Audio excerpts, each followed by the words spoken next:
Hello, and welcome to Chicago by Nights. It's been a while since we last gathered, and we're going to have a few new faces joining us.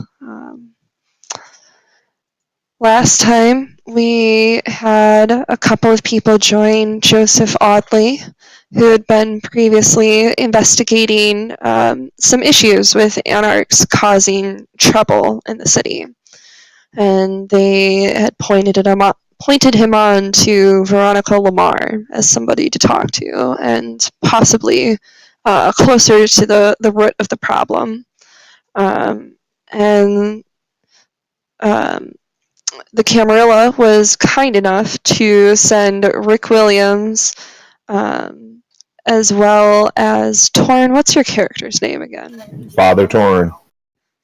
Oh, that's right. You just go by Father Torrin. Yes, that's why I couldn't think of any other name for you. Father Torrin and Rick Williams to assist Joseph. And so Rick and Father Torrin went to speak to her further, got a little bit more information. You guys put together a plan. You also have Jessica Time with you, although she did not go with you to speak to Veronica, but she is with you to assist. But you guys haven't had a ton of interaction with her yet. What was her name again? Sorry. Jessica Time, as in the plant. Oh, yeah, okay. And Joseph's last name is Audley?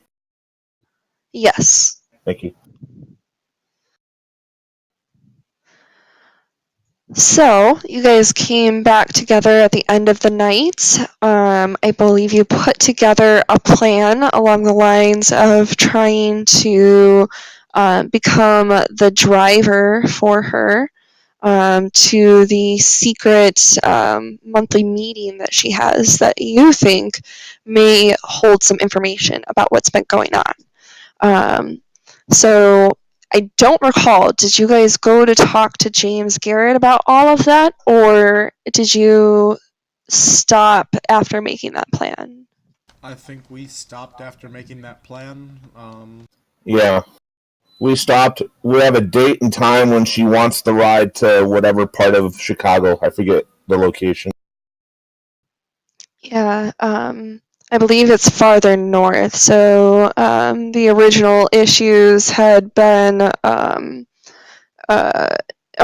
Chinatown. Or no, I'm sorry. Not Chinatown. It was over by Pilsen, I believe. And then Veronica Lamar is in Lincoln Park Zoo. So that was kind of the last area where you were. You know that she heads farther north. I don't think I actually specified a location for you, but I can pick one if you'd like to add it to your notes. Yep.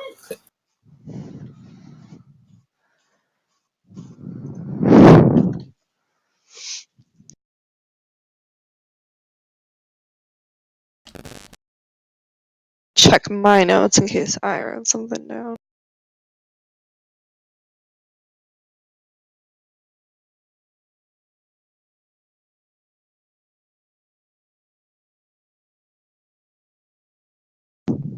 Alright, so this meeting happens in Skokie, and we will say that it is on the last Saturday of each month. Skokie. Okay. Do we have a time of day? Well, time of night is more appropriate, but sure, we'll say 11 o'clock. 2300 copy. Yep. Okay, I think I have all the notes up to this point. Thank you. That is much appreciated. So, care to set the mood and do our rouse checks, Storyteller? Yes. Those of you who are new, even though you are not yet introduced into the story, I will have you do rouse checks because you will be getting up to start your nights. So for those of you who are new to the system, you make a check when you get up for the night to see if you get more hungry or if you're okay. And there is a button for rouse checks on your character sheets. Yeah, I'm trying to remember where it was at. Both me and Bob have made our rouse checks. I did mine too. Found it. Cappy grows in hunger. Fuck. I had a green one. You also, How come mine didn't say success or gain on my one I rolled? That's weird. yeah, I was wondering that too.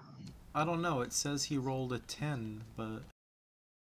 And it says 1 success rolled, so that he did succeed. I don't know why it says 1. Yeah, I don't know why my roller died. I clicked on the rouse button, so I don't know why it did that. Yeah, that's what I clicked, was rouse. Somehow Cappy broke it. I didn't break shit. Mine's the same way. I didn't get a success. Yeah, Torin got the same thing. Don't worry about it for right now. I think I might have a hint of a memory of a rule this might be associated with, but when I have a moment to look into it, I will let you know if it does mean what I think it might mean. For those of you, but I believe I know that you succeeded, so you two woke up without hunger. Victor woke up without hunger.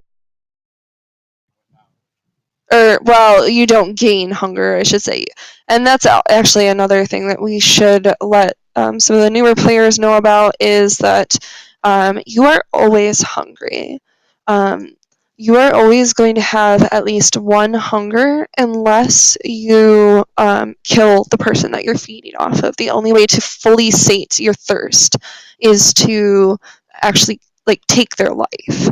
So keep in mind, many of you are in the Camarilla. It's kind of frowned on to be going around leaving bodies. So if you are going to kill people, there's very likely to be consequences, or you're going to have to be really good at covering it up.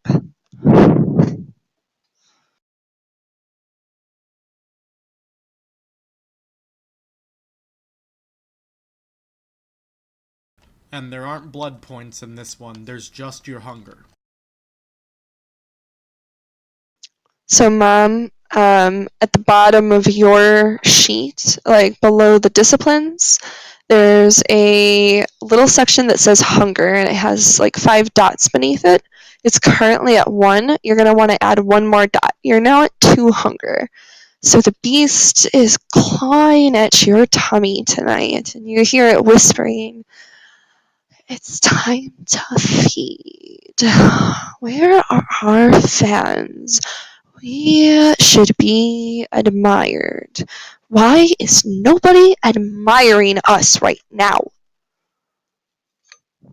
I agree.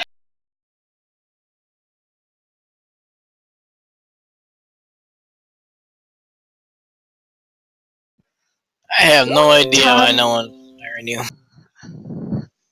Tom, I don't know if you were here. I don't think I saw a roll for your hunger roll, your rouse check.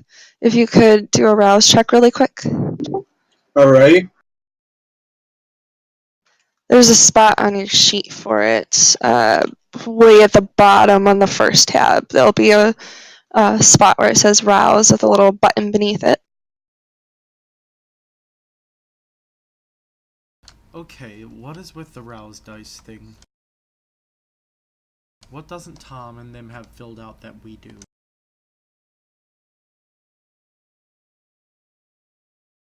Is it blood potency? I'm willing to bet it's blood potency. I see a reroll on there on yours too, which is kind of weird.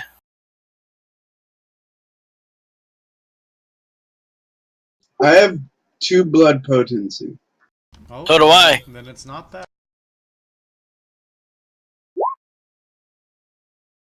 No, yours did the same thing. Why is there a drop down for predator right above blood potency? Oh, that's just for rolling, whatever. I know what's wrong. They don't have the API script activated on their sheets.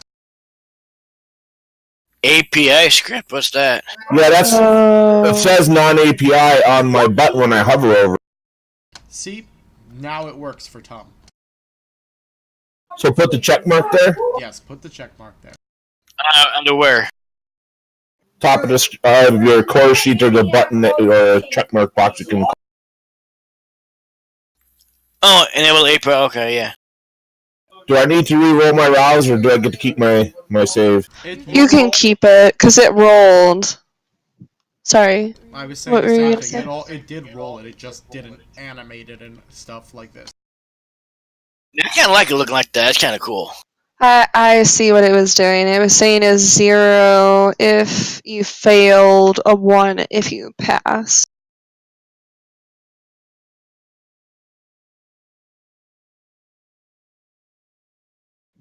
Okay, so Tom, you you passed your first one, so I'll say that you're fine, because that was really just testing that it worked correctly. So I'll say you woke up without any additional hunger, so you'll stay at just 1. Cool. So, you wake up, and what do you know? There's a freak snowstorm in Chicago. You thought you were done with this shit. It's cold, it's miserable, but you know that Elysium's probably being held tonight, and you should probably show up. Especially for those of you who have been with us before. You know that you probably want to talk to James Garrett about what you want to do. He's probably going to have resources to help you enact that plan, especially since Veronica has now seen most of you. Glad I had somewhere inside to sleep. Woo-hoo.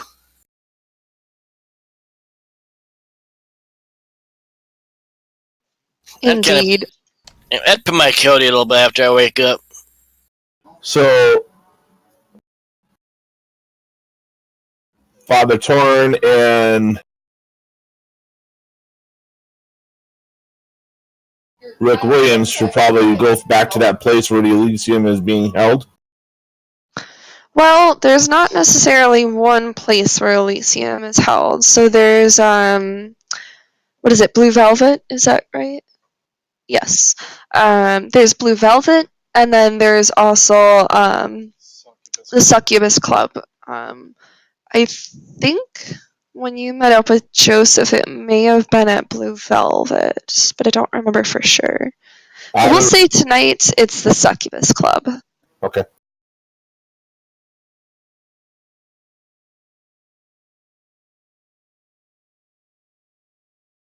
Well, if that's where I'm going to head.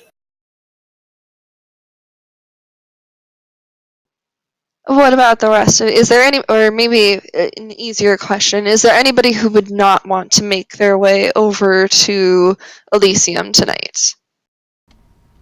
First off, I'd like to know, did I receive anything I asked for?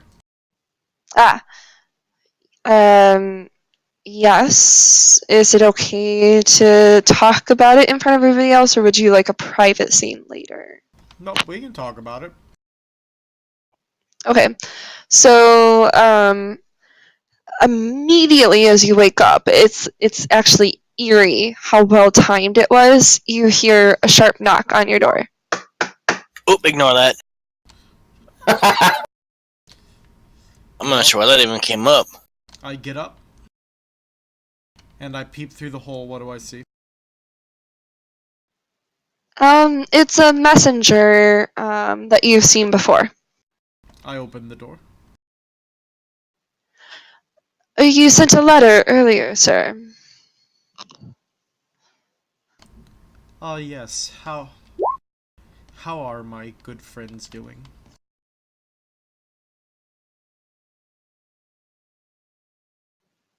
Well, as usual, rather caught up in affairs, but they do always like to make time for you, sir. They do apologize for the long wait that you had to endure, but there were some matters that simply needed their attention before anything else. And of course, your request is not necessarily the most simple one, or a thing that they readily approve for just anybody. However, they do understand the need and greatly appreciate the relationship that we've built over time. And so they'd like me to inform you that they're happy to indulge your request.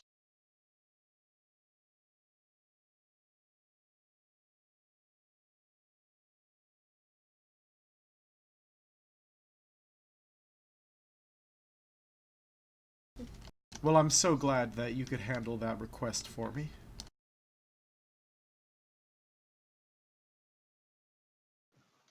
Yes, I must urge that you use discretion, of course, and remember that this is powerful and rare. Um, if by any chance word was to get out about what you had and how you came across it, or anything that could lead to my masters, unfortunately, that would ruin our relationship. I believe that they have a lot of trust in you, and so I trust that you will be careful, but it is important, so I just feel the need to remind you. And he hands over a small vial. Um, it's a little smaller than you hoped, but it's enough. It's enough. It's reasonable for what you asked.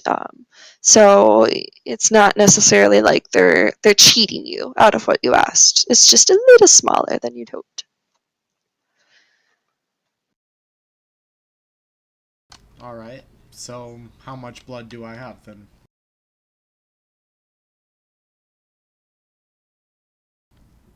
Well, I asked for at least enough to do the blood bonding that I need to do.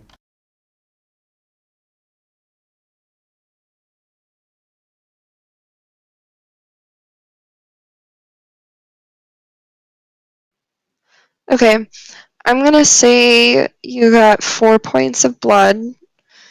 As he hands it over, maybe he sees a flash of something in your face, or maybe he just anticipates that you, you know, may have been hoping for a little bit more just in case anything goes awry.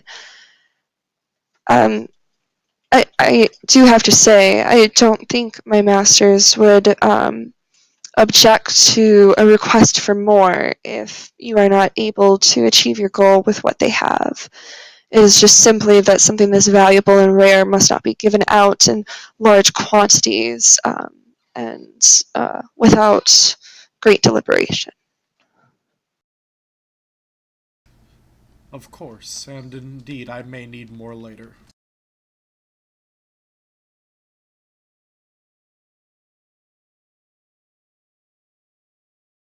But this will be a fine start.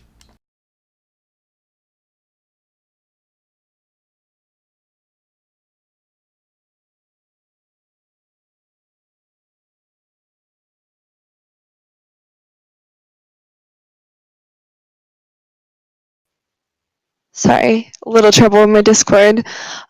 Very good. I'm glad that everybody is pleased with the arrangement now. And I'd also like to let you know that they have authorized me to give you this number. And he scribbles down a phone number on a sheet of paper. Um, in case any more urgent request comes up, they'd like you to be able to reach them a little bit more directly, so things need not take quite so long. But in exchange, they would request a faster method to contact you in case they have need of you. They are grateful for what you've done in the past and um, anticipate there could be something they need from you in the future. Alright, I'll give them one of my phone numbers.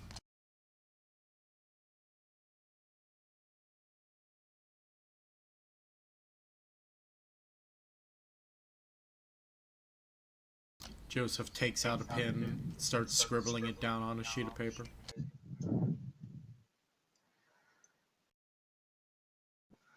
Ah, they would be very pleased. It's always good to meet with you, Joseph. You are definitely one of my preferred clients to visit. Always willing for cooperation and good conversation.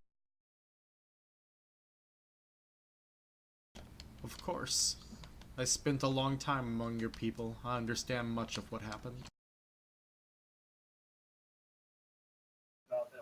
For notes, what people are you referring to? It's up to him if he'd like to reveal that to you. Okay. Don't worry about it right now. Okay. But unfortunately, you are one of the few, I'm afraid.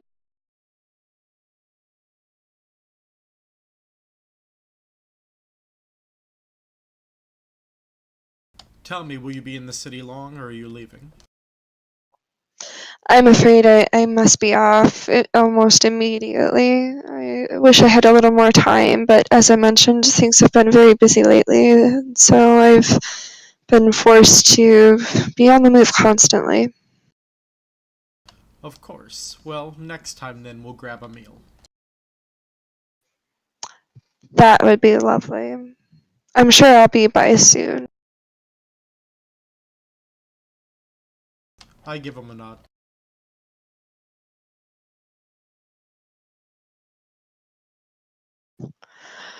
Very well. I wish I could stay longer, but it was good to see that you are doing well, Joseph. As always, take care. You as well. So, Akshay, is that how you say that? Akshay. Akshay is the phone number that I got, right? Yes. So this doesn't bring you directly in contact with the people who have granted your request. It puts you in touch with the messenger that works. He's really more than just a messenger. That's just the role he often plays in your communications with the group. So he's kind of just like the overall get shit done person for them. Like assistant isn't a good enough word because it's like anything that they need, he'll make it happen or find somebody to make it happen. Gotcha. Alright, so as I'm making my way to Elysium, I am going to call one of my Latin King contacts.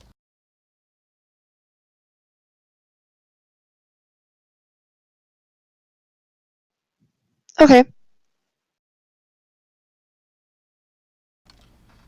Alright, we need a name for this person.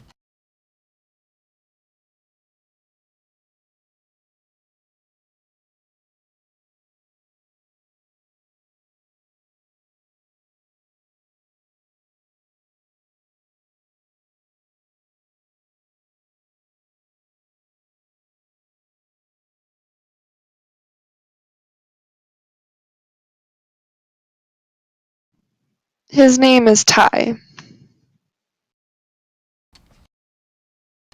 Alright, I'm calling Ty then.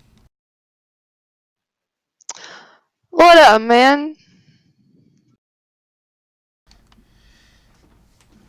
I'm alright. How are you, Ty? Yeah, same old, same old. Just gotta keep hustling. So you've told me many times in session. Man gotta eat. Well, I think I might have something that might be able to help you out. Hey, those are magic words I like to hear. What's going on? It's an experimental drug, very new. But it gives incredible results, makes somebody feel amazing, apparently. Oh shit, man. I can make a lot of money off something like that. What is this? We can talk more about the details later. After all, you're gonna want to try this. Well, that's definitely the best way to sell something, right?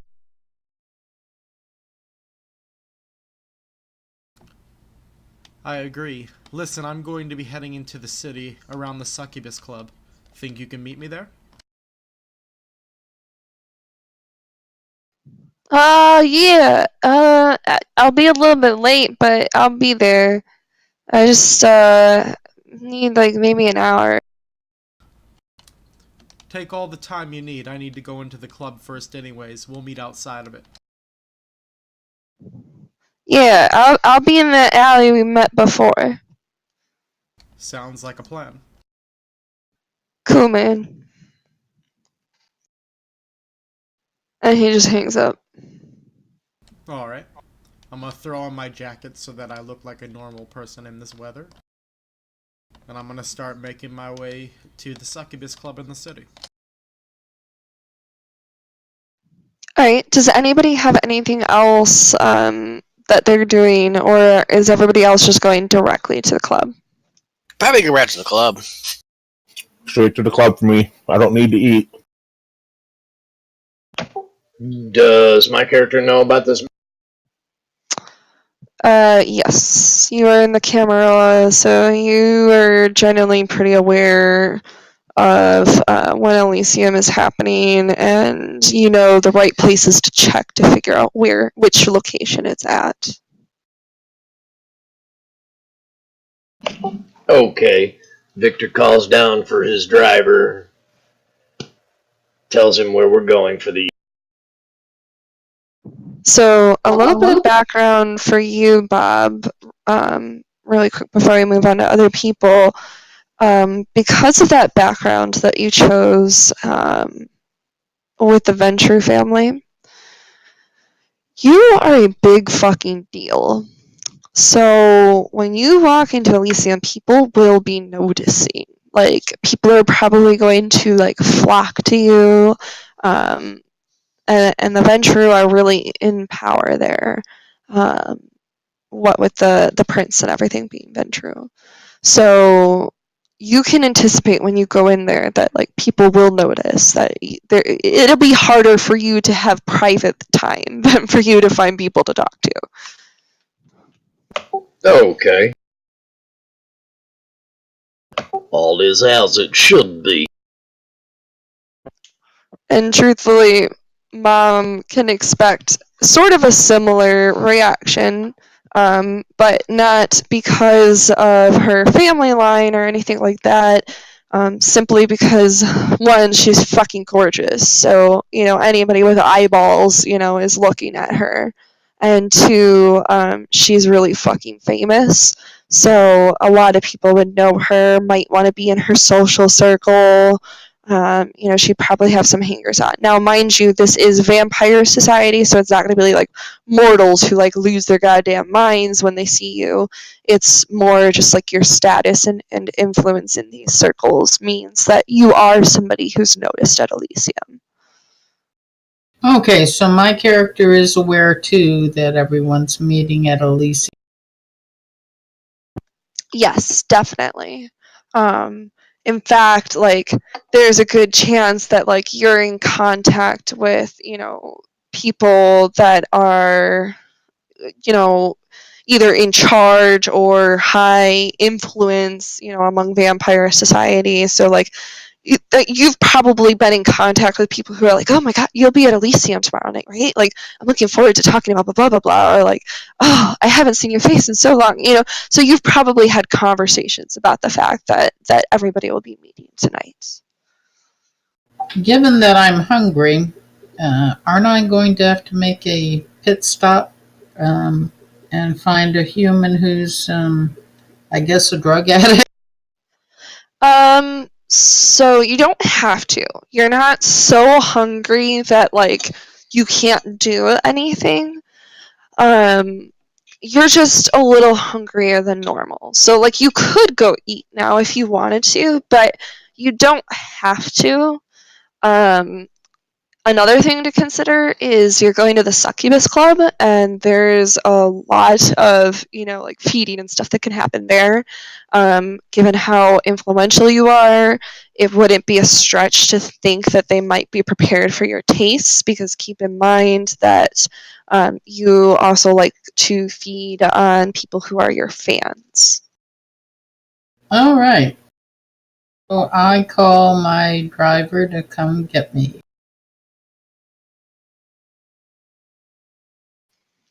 All right, so those of you who call drivers, your drivers arrive. They start, whizzing away towards the Succubus Club, and then I think the rest of you have said that you're making your way to Elysium.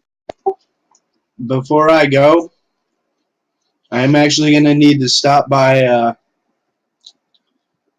my main little cult center and give a small sermon to my people.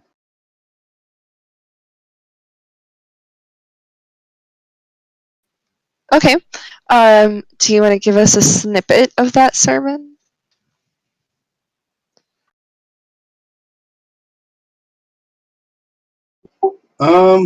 Sure. Alright, everyone, listen. Today is going to be very short, so we can all go on with our evenings and have a nice day. It'll be great. So, today, I wanted to talk about loyalty. So, for all of us, it is very important because when we talk about our friends and families, even you, Susan, I mean, think about it. The second you started coming to us and believing the way that we do, your entire family left you. That is a severe lack of loyalty. And so for all of us, loyalty is very important, especially to one another. So this evening, what I want you to do is take an hour or so to reflect on relationships that you've had and points at which loyalty was tested. All right. It's been great, y'all. Take care. They cheer and clap. You hear a couple people who, like, as you're walking back down, we'll say there's like an aisle, they've set up chairs so that you can kind of stand at the front of the room or building, whatever, and talk to them. So it's almost like either you could think of it as like a church setup or a school setup, whatever your taste is for that. And as you're like walking back down the aisle, like between people, you could hear a couple who are like, "Oh, if only I could hear more of your wise words. You're so brilliant." Damn. Of course, but it's only Saturday night, so go and enjoy your evenings. We'll have more on Tuesday.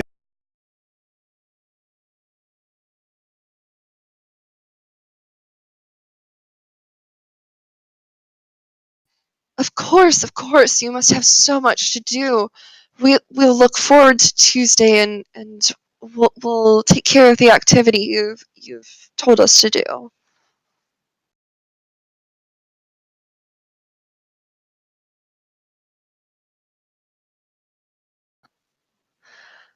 right. I totally got to come up with some weird culty sayings to use in this thing. It'll be great. But at that point, I'll head over to the club. That would be great. And thank you for the little snippet. I know I kind of put you on the spot, but I like the flavor it adds. So all of you make it to the Succubus Club. Not all at the same time. You kind of stagger in, one by one. Again, when Bob walks in, people notice. Like, there's people whispering. A lot of the Ventru are already walking towards him. Like, as soon as he's in the door, it's like somebody was watching out for him to arrive tonight, maybe, and let the Ventru know. And there's other kind of random stragglers who are maybe hoping to get his attention or just be near the action, whatever. But like Bob walks in and it's like a whole like mob of people moves along with him. Okay. And kind of similar when Carlotta arrives, Mom's character. Except this time, there's a lot of Toreador who are noticing as she walks through the area of the club where mortals are allowed. There's probably some fans who, notice who's walking past, unless, she goes to great lengths to cover up. That's up to you. Maybe you have like a hat or like a scarf or something wrapped around your head and glasses if you don't want to be noticed. If you want to revel in the attention, then, you can walk through the club with fans noticing you. Her beauty should not be impeded. I'm back.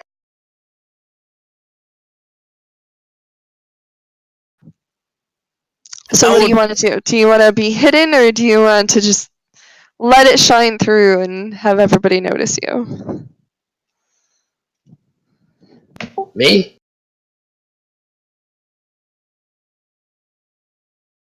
Both you and Mom. Well, quick question. Was there a specific time this was supposed to start? Just after sundown, people start gathering for Elysium. It's not like a meeting where everybody shows up at a certain time and then there's like a certain discussion that happens. It's like almost like an all-night party, except it's not really a party. It's just people gathering. Some people are doing business. Maybe some people are partying. Some people just want to be around other people, like whatever, people have all kinds of different purposes. So there's not really like a set time. It's just after sundown, people start showing up. Oh, okay, got it. No, I walk in and let my presence be well known, and I expect my sycophants and followers to instantly start fawning upon. Yeah, I gave a blurb about you being followed and catching attention because I didn't realize you had stepped away, so you missed it. But a bunch of Ventru, come up pretty much as soon as you're in the door. It's as if, they had somebody watching out for you to inform them immediately when your car pulled up. And I mean, it's like a variety of conversations. We won't go into all of them, but it's, just like, is anything that we can get you, sir? Is there, anything, that you'd like to do? Can we get anybody for you, sir? What do you think about this, sir? What do you think about what James Garrett is doing with this, sir? What about, what Kevin is doing with this, just a volley of like questions and proposals and offers and even just compliments, whatever, flying at you. Well, first, I find myself a bit parched, and I would like to be brought to my usual table. One thing I will point out for you, Bob, the Ventru flaw is that you have a very select type that you feed on. So you may want to consider what that is, because anything else you're going to throw up. Oh, right. Oh, negative. Well, not even like that, like true redheads or crap like that, or people from this certain bloodline.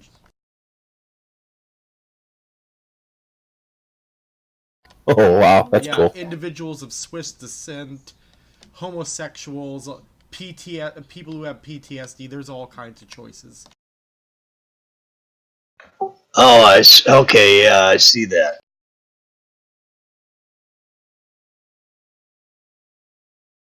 I just didn't you throwing up all over the club.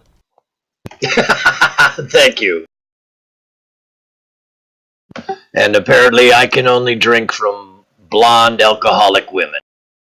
Very well. Alright, they can certainly provide that. You are sorry, headset. You are whisked away to the table that you prefer. You are brought a silly, giggling blonde. She is already pretty toasted.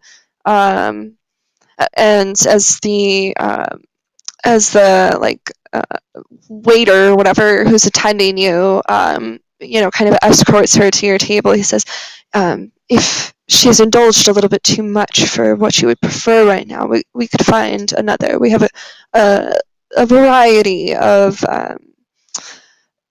alcohol levels to choose from. He takes a sniff. No, this will be fine, my good man.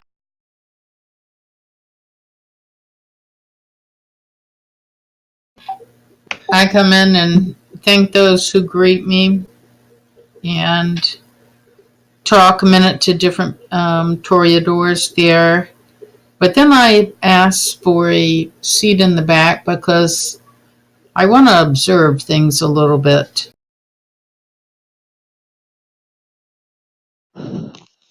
Another toreador that you know well, we'll say her name is Jennifer, takes your arm. Oh, of course, darling. We should be able to look on at everything that's happening and just get a feel for the room before we decide where we'd like to be seen. Thank you. That would be great. I'm in a mood tonight. It's this fucking snow. Can you believe it? I was going to wear my beautiful new suede boots, but that weather, I can't put my foot outside in those things in this. This is ridiculous. This is supposed to be April.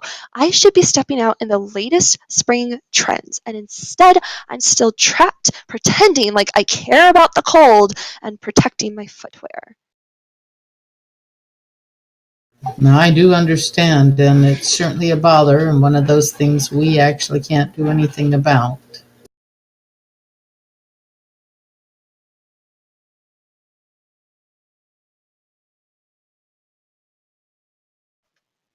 I know. If only we could. Maybe I should just move somewhere where it's warmer all the time. But the damned sun is worse there.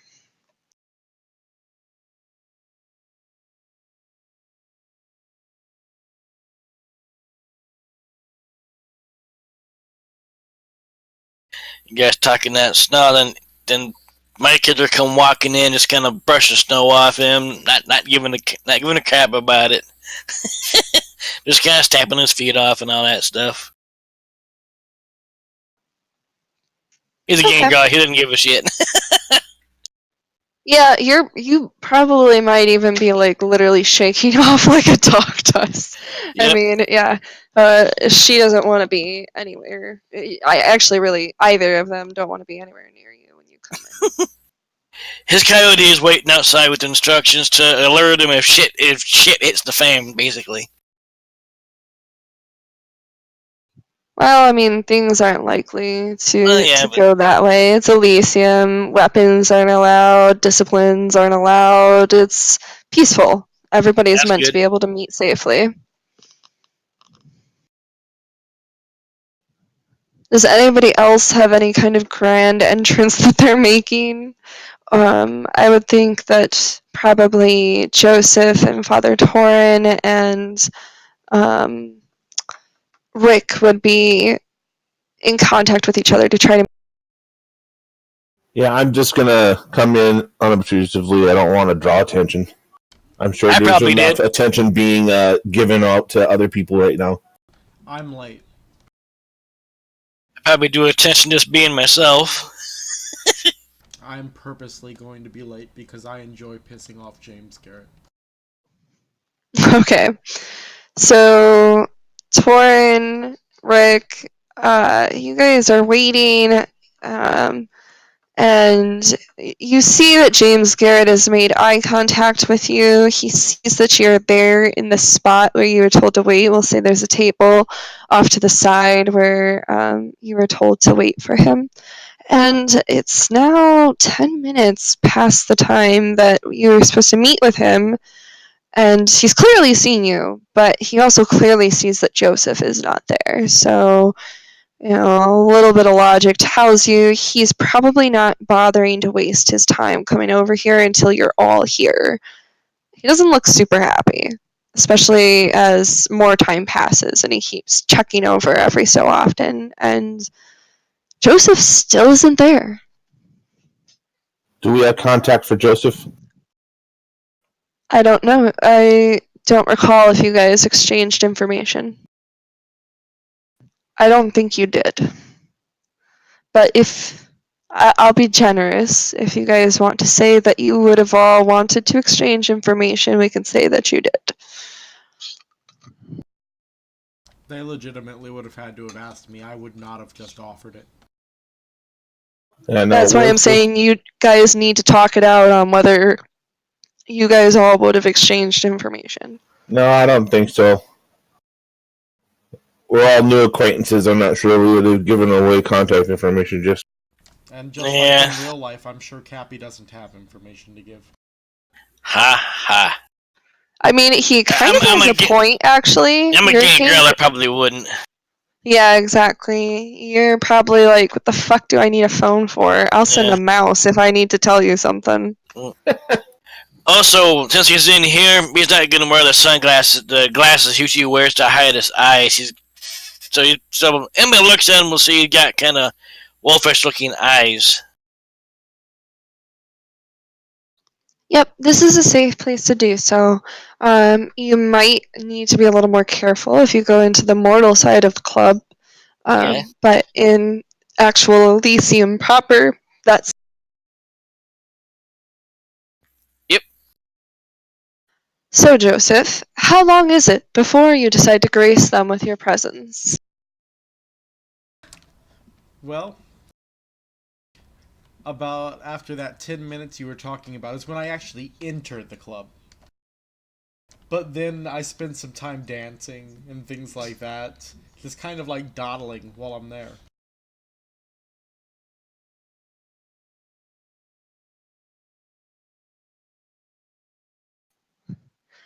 Do you guys continue to patiently wait at the table? I do. I'll treat it like a confessional. Yeah, I'll just kind of sit there. Cappy, I'm going to point out that you're a game girl. You're probably not the most patient. You'd probably be kind of antsy. Yeah, that's true. And once I saw that he's in the club dancing, I make my way over and kind of tap him on the shoulder. Bullshit, find me in the crowd. I'm going to say you would not just see him because the dancing area is mostly in like the mortal side of the club. I mean, it's not mortals only, it's just where mortals are allowed. So you would basically have to like be like so antsy that you left the room that you're in to go look for him, which is reasonable. Yeah, I put my glasses back on too, just in case I go to the mortal side. And knowing that he's getting antsy, I would suggest that maybe he's here and he just hasn't made his way here. So go find him.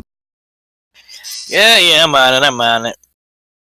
I would get up and I go to look around for him. Like I said, I put my glasses on in case I cross into the mortal side because I don't want him to see my eyeballs. So the club is packed. It is a Saturday night, and they have, one of like the hottest new DJs here. So it is just bumping in this club. And you also, can't see super well because you have your glasses on in a club where it's already kind of, darkened. So you've got to walk around a little bit, kind of checking faces, seeing, if you can find him anywhere. And, he has kind of like a group of people around him too. So even, you might have walked past him before you found him. It's like 5-10 minutes before you actually think you see him and can approach. Alright. Once I think... Oops, sorry, go ahead. Go ahead. I didn't know you weren't done yet. Oh, no, Ryan said something to me, but it was just Discord is misbehaving a little bit for me. Go. Alright. I was going to say, once I think I see him, I'll go up close to make sure it is him. And once I'm sure, I'm not going to say anything. I'm just gonna snatch him by the back of his coat and kind of drag him back to the table. I have potence. And you guys are in a mortal club, so you are like the mortal side of the club. But yeah, Cappy, you don't just snatch him that easy. If you're not just trying to get his attention and you're actually trying to move him, it's going to be contested roll. Yeah, I would just try to move him.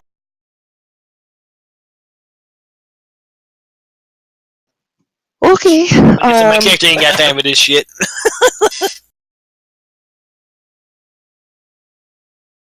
I do got potence too. Yeah, alright. I guess strength and athletics. And I think you can add your potence into that if you want to. But, and I'm only going to remind everybody of this once, although you are not technically in Elysium in this side of the club, the Camarilla does not like breaches of the Masquerade. And you are literally in a building the Camarilla built. Disciplines are extremely frowned on here. I get that potence is passive, but a mortal might realize that you guys have some really fucked up levels of strength if you aren't careful. I won't use it then. I'll just use my normal strength to try to yank him.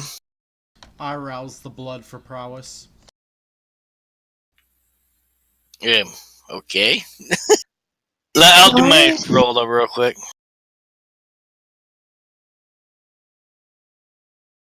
Do your rouse check. Yeah. I didn't need to do mine, so I use my normal roll. I didn't use my potent. I successfully rouse.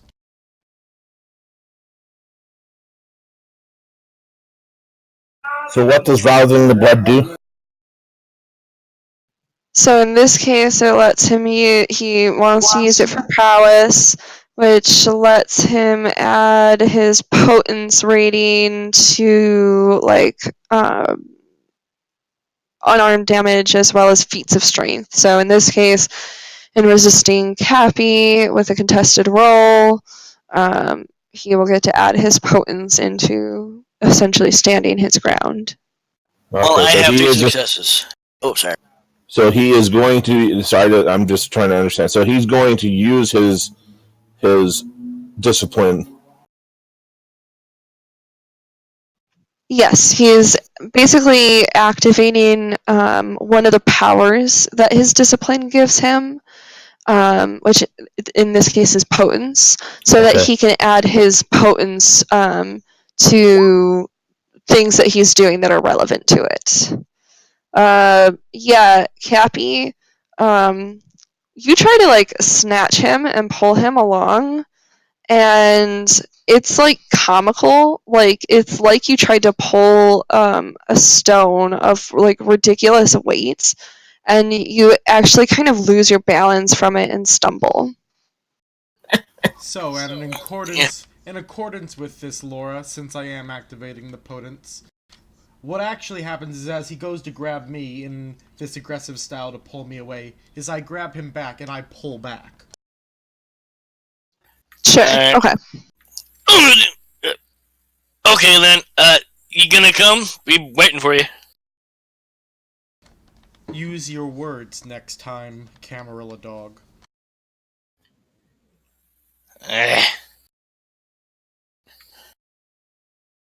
Next time, don't be so damn late.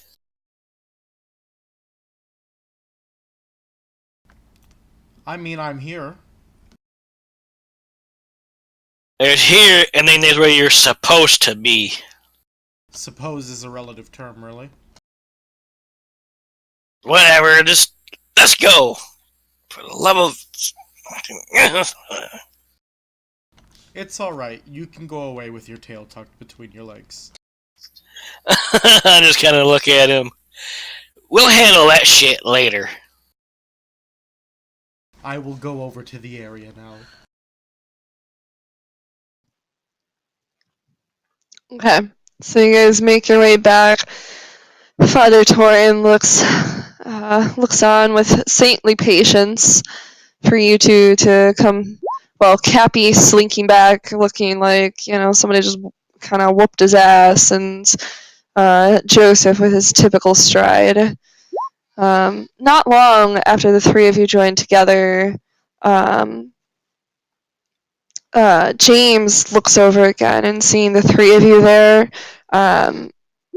Within a couple minutes, he starts making his way over. If you guys have any short conversation you'd like to have with each other, you can do that before he approaches. So Joseph doesn't know what we found out from the zoo, correct? I believe you guys reconvened afterwards and shared information with each other. You just did not check back in with James. So I think he's caught up, but James is not. Okay, I'm going to defer to Joseph since Garrett is his boss. No. Joseph is an anarch who is helping out the Camarilla. James is basically your boss and Cappy's boss. Because you guys are actually in the Camarilla, if I recall correctly. Yeah. Okay.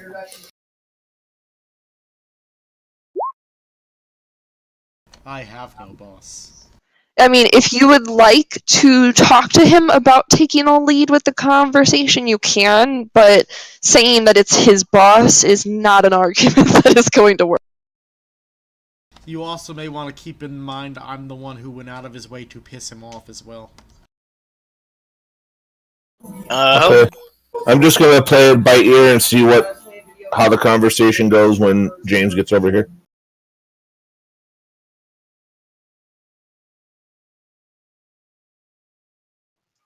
Okay. So he approaches. Glad to see that you finally decided to show up.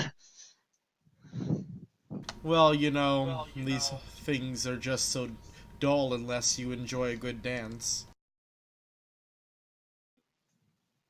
Which could have been done later. Shut up, dog. Yeah. Indeed, it would have been nice to not have my time wasted. Luckily for the three of you, I was engaged in conversation that I needed to have anyways, and so I am not at the end of my patience for tonight. I'd like to hear what's going on, and I also have some possible news for you.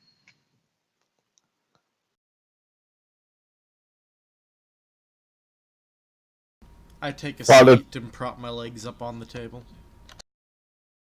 Father Torn takes a quick look at the other two, and well, it was productive. We went to the zoo and met up with what she calls herself, Veronica, I believe is her name, and have arranged to insinuate ourselves into a meeting by being her escort to it to maybe get better information on the item that you were concerned with. I see.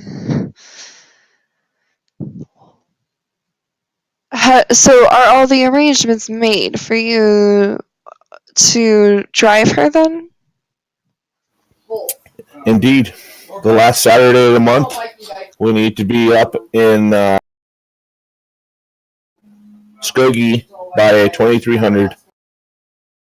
It sounds like this particular meeting is regular, once a month. I see. And under what pretenses were you able to arrange for her transportation?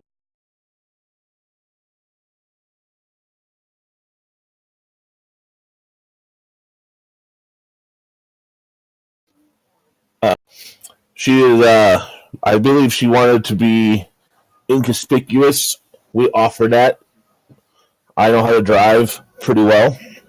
I don't recall a lot of the conversation because our friend here, and I mentioned to motion over to Rick, had issues with greeting his own kind, apparently.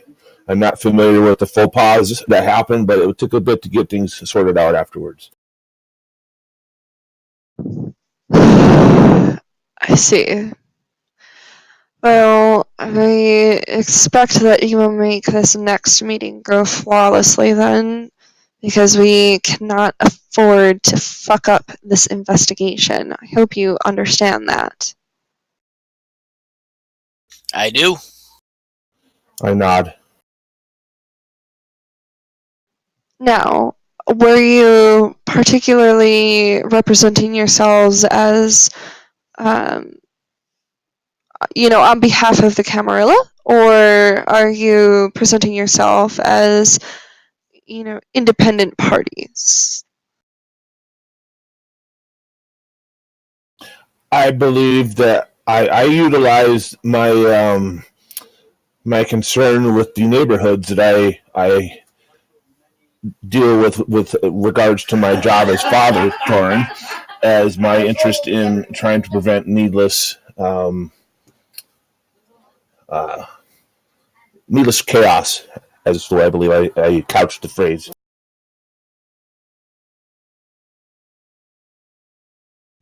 That doesn't really exactly answer my question. Did you let her know that this was or did you offer it as a service of the Camarilla, or did you just offer up yourselves as someone independent working on their own that would like to provide the service to her? Okay, out of character. Were we supposed to? I don't remember. You were just supposed to try to figure out how you could get more information about this meeting. So it really would have been up to you whether you wanted to try to offer it as a service of the Camarilla. That being said, we'll warn you that she's an anarch. There's not a ton of trust among the anarchs for the Camarilla, so it probably would have made more sense to offer it as an independent service. Right. I don't want to. I wouldn't have wanted to commit the Camarilla to anything without their permission. So I would always go for independent. That way, if I screw it up, it doesn't screw up the Camarilla in the same. Yes, that's very good judgment. They will let you know what they want to pre-authorize. They will give you explicit instructions.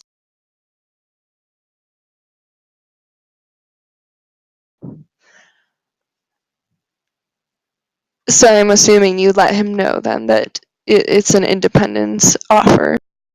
Yes, I thought it was smart to make it an independent offer, therefore not obligating the Camarilla to anything without their.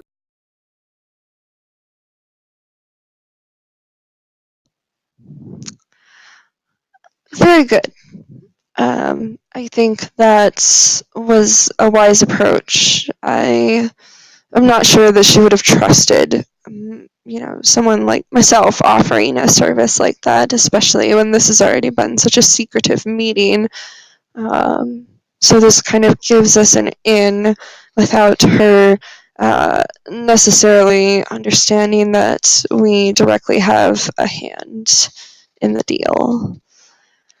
However, I would like to try to incorporate. I'd like to make this more of a committee that's working on this investigation. This feels like it's growing a little bit bigger than maybe a small group like yours, has time to handle.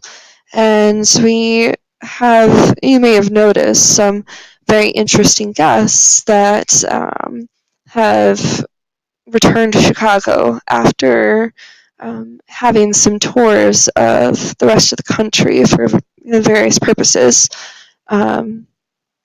I'd like to send for them to meet up with you if you guys have the time. I just need to send people out to let them know that you're ready to meet them. Sure. I'm fine. I look pointedly, though, at Joseph to see what his answer is. Let's see the Brady Bunch. I thought for sure you were going to say when I get around to it. That seems to be your method. My method's mainly pissing you off, dog. Yeah. When the celebrities, if they choose to come meet, I'm going to give them proper etiquette. I will too. Well, You're not allowed We'll to actually sniff their have a butts. we'll actually have a scene for you guys to talk to each other and introduce yourselves to each other, so don't worry about that. So James rolls his eyes as you guys bicker and just steps away, almost immediately upon realizing that you guys are fine. And Victor, you have the same guy who was helping you out before come up to your table. I am so very sorry to bother you, sir, but the Camarilla needs to call on you for official business. James Garrett, in particular, has requested that I ask you to please join him over by the red tables. Well, it would be impolite to turn down such a august invitation. Lead the way, my good. Oh, really quickly, did you actually decide to feed from the blonde, or did you decide to just generally spend time with her? I asked her if it would be all right if I fed, and if she agreed, then I would have fed.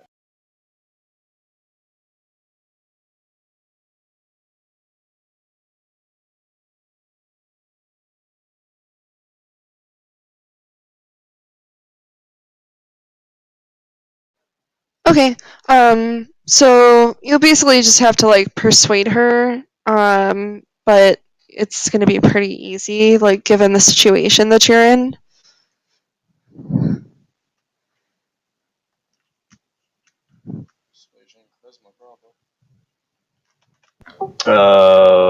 So you're probably gonna roll charisma and persuasion, or you could make an argument for manipulation, which would be something along the lines of instead of just being charming and flattering, maybe you're kind of guilting her into it, or trying to make it, trying to talk her around it, so that it's she's asking you for it. You're not asking her for something. She's offering it to you, something like that.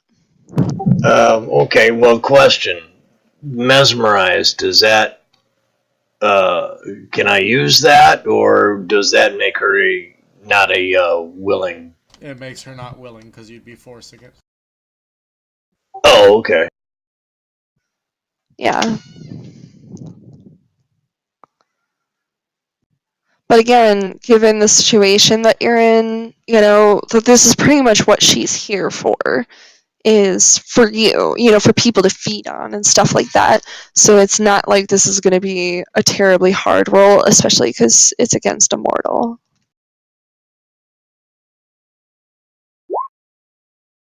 Yeah, that's more than enough. So go ahead and describe, your feeding scene.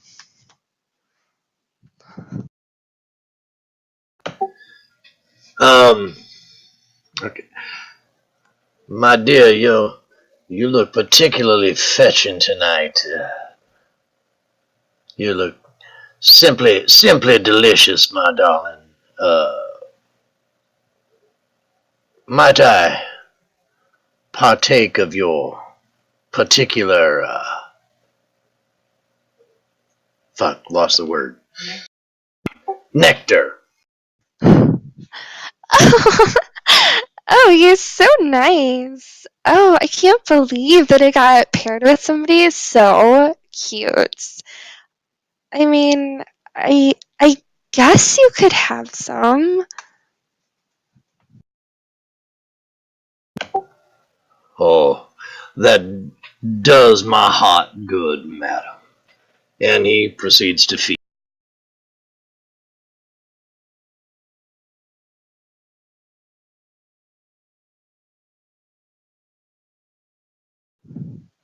So, let me just double check the type of blood that she would have, because that'll be important to you.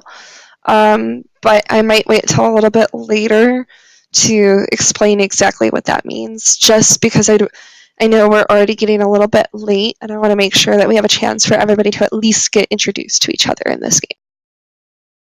Okay.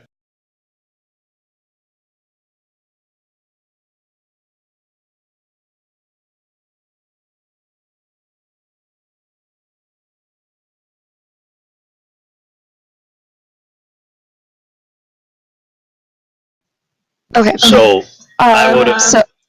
Oh, sorry. Go ahead. I would have fed and then clouded her memory and sent her on her way.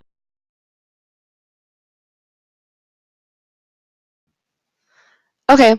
I want you to just make a note somewhere that she had sanguine blood.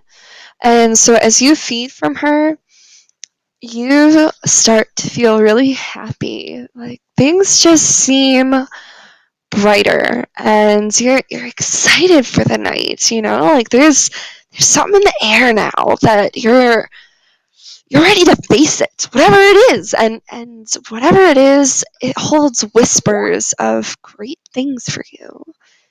You know it. Awesome.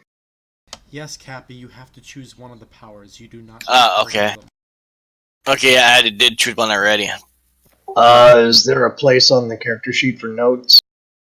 That would go under resonance on your character sheet. You just had a sanguine resonance. It's not a powerful one, but that's what it was. Oh, okay, so just type sanguine in there. Yeah. The neat thing about feeding in this version is that there's emotions connected with it, and you feel them as you feed, and it also decides what disciplines you can learn depending on what you're eating. But we'll talk about more of the details later. I just want to make sure you have it noted down, so then when we talk about those details, you understand what you got, and you actually have a note on what you got. Oh, okay. So as you finish up, they'll whisk her away to take care of her. And I guess I should just double check, but you said you cloud her memory, so I'm pretty sure you left her alive and well, right? She's not on the verge of death, right? Oh, no. No, okay, she's quite well.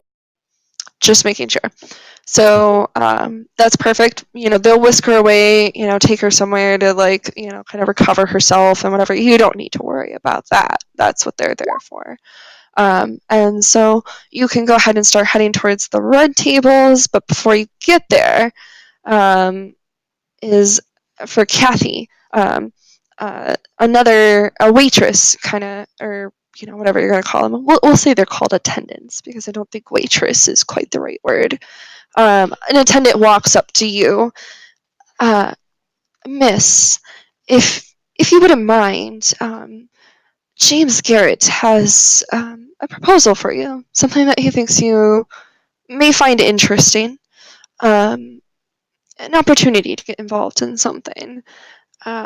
If you'd like to spare the time, he requests that you join him over at the red tables to find out a little bit more. I certainly would be most happy to accommodate him.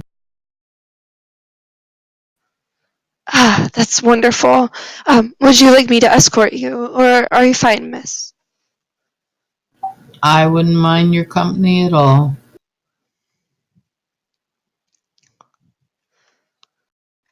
So she extends a hand out in case you need it, and then once you're ready, she'll start escorting you over to where you probably can see James Garrett standing. He's a taller gentleman. He's very sharply dressed, only in like the latest styles of suits that have come out.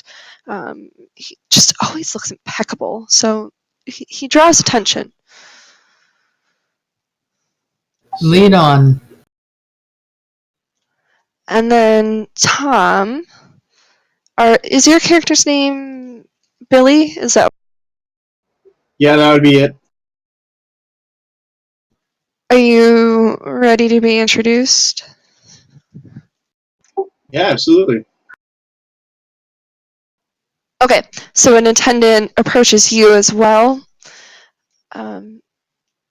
Billy, sir, James has heard that you have a special interest in investigations, and there's been some interesting, situations brewing lately.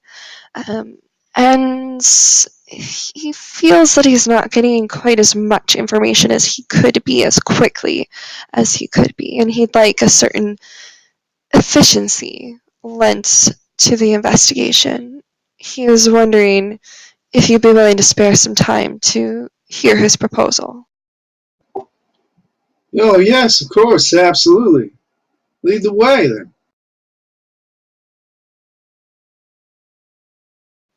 Ah, that's great to hear. And they turn quickly around and start walking over to the red tables as soon as you are following.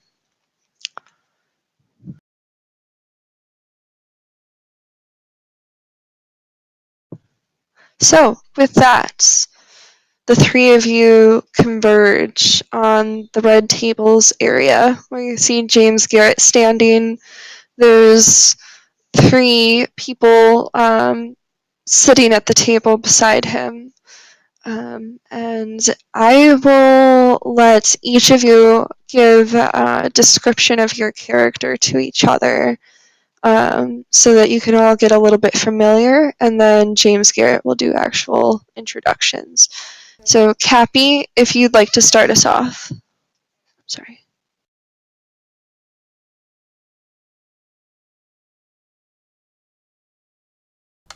Cappy, you there?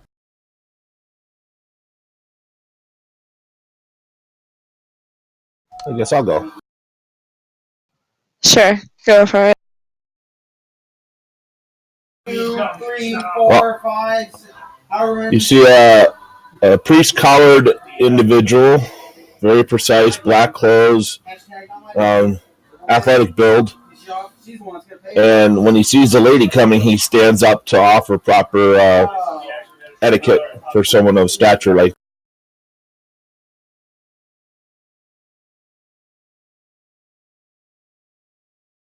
Shall I go? Well, I thought Mom might want to respond on whether she takes the seat or not. Thank you. I appreciate that a great deal. Of course. She's tall, slender.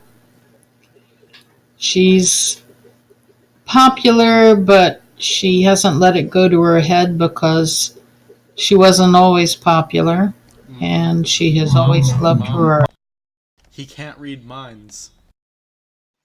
For now, we'll just keep it to a mostly physical description. Okay.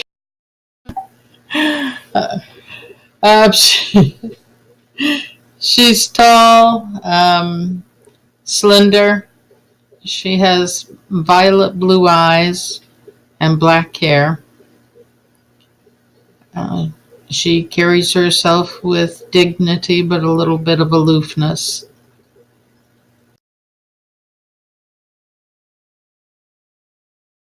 Alright, so sitting there with his legs still propped up on the table is Joseph Audley. He's about 5'11", 170 pounds. He has long blonde hair that's pulled back in a ponytail, and green eyes that have a deep look in them like he's often thinking. Maybe for those of you who've already described yourselves, also share your apparent age, not your vampire age, but about how old do you look? Oh yeah, that's right. I look like I'm in my 30s. I'm wearing some boots, probably steel-toed, jeans, and just a regular t-shirt.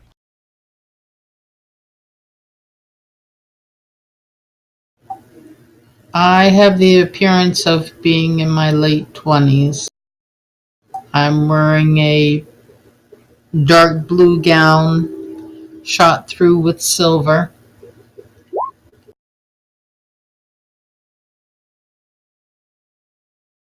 I'm in my early 30s. My clothes are black. I'm big. I'm 6'4", so I have black hair, and it's groomed proper. Okay. And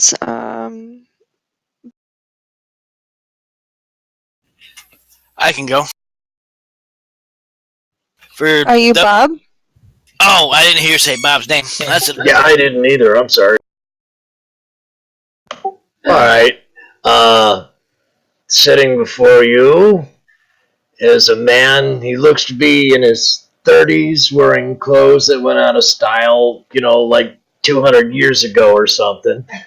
He's wearing a dark top hat.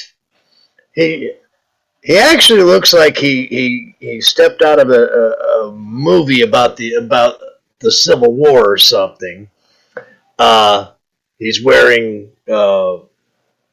dark, appears to be wool suit over a wool vest with some sort of light colored linen shirt, wool pants that match, button up boots, and a tie that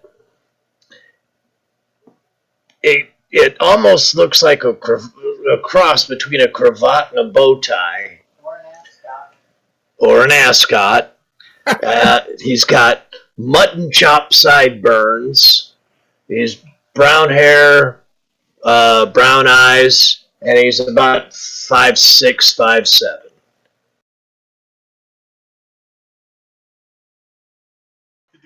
Okay. Okay. And Cappy, since you were so eager. Alright. You see sitting before you, guy in basically dirty clothes. Doesn't really have any clean ones to wear. He's got brown kind of longish hair. Got a beard working. Not real long, but not short either. Not kind of camp, just kind of scraggly. His sunglasses would be back off. She notices his eyes look a little wolfish. Let's see, I said dirty clothes. Right? I guess got them pretty well. Dirty clothes. How old does he appear? He appears in his 30s. He is far older than that, but he appears in his 30s.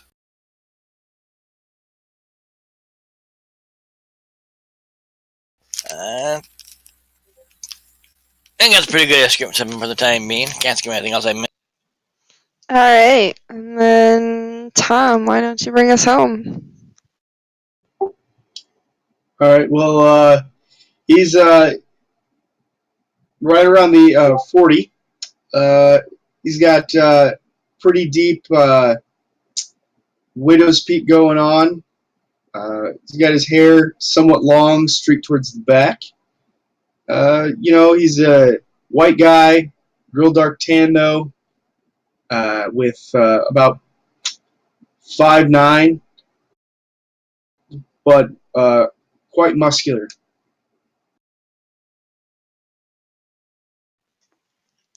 All right. So, as the three of you join, all relatively within the same, within a couple minutes of each other, you all join the table. And James starts to go around and do introductions. Thank you so much for joining us on such short notice, but I do believe that each of you would have a certain interest in the things that are going on, and I think this situation may call for a little more attention than we've been giving it at this point. So, I'd like to introduce each of you to each other. And so he points to Rick. This is Rick. He has been involved with the investigation recently. He was not originally a part of it, but has obliged us by joining in to help in case of any gangrel connections that are needed. He's good at sniffing asses. I flip him the finger. As you see, some of our group is not the most polished, but I assure you that they all have skills that we need. And he changes his gaze over to Joseph. This is Joseph Oddly. He's been involved with the investigation since the beginning. He was working with a couple others in the beginning, but unfortunately they were not able to stay involved. And so I have supplied the others to help him in their stead. He stayed on top of it and has gotten us as far as we are right now. After introductions, I'll give the three of you a chance to describe what's going on to our new companions. And then he points to the priest. This is Father Torin. He's been so good as to also join in and help out, and has just given me an update on where everything is at. Perhaps he will catch you guys up as well. And it seems that he's already made a good deal of progress into making the next move towards figuring things out. And so Quick question. Yeah, go ahead. Is he wearing a cross or anything outside of his clothes? Yep.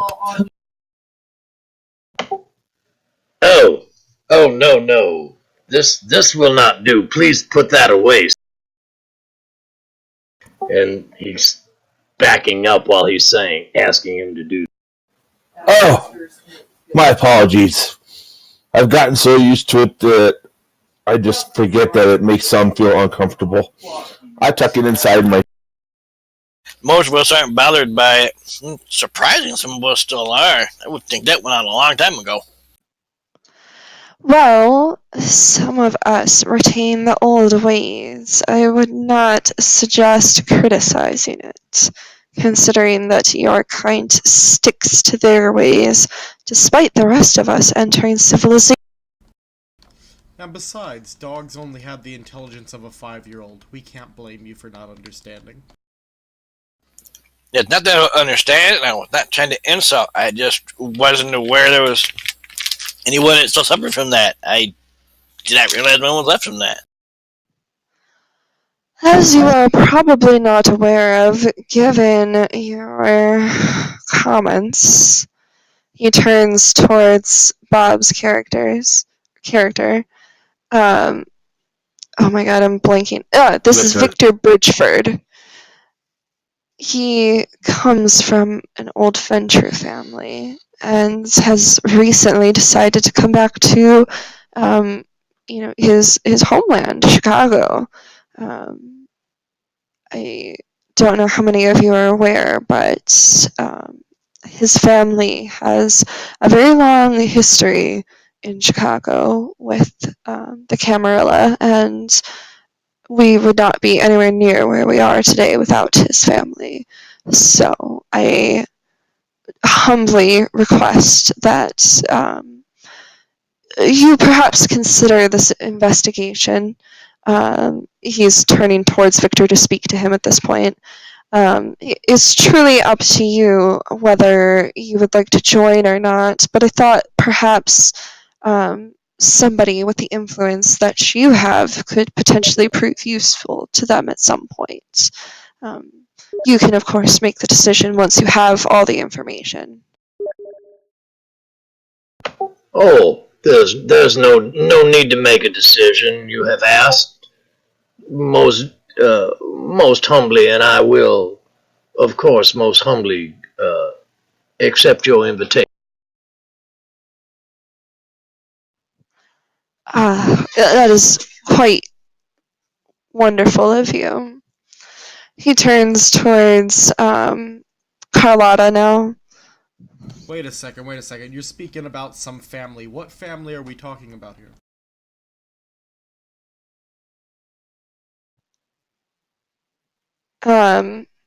James looks towards you to see if you would prefer to answer, if you'd like to continue to be introduced.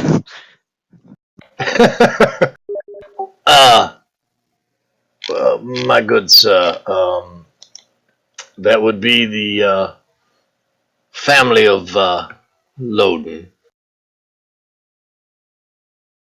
Is it safe to say I know about Loden? Old Prince of Chicago, ruled it for a very long time.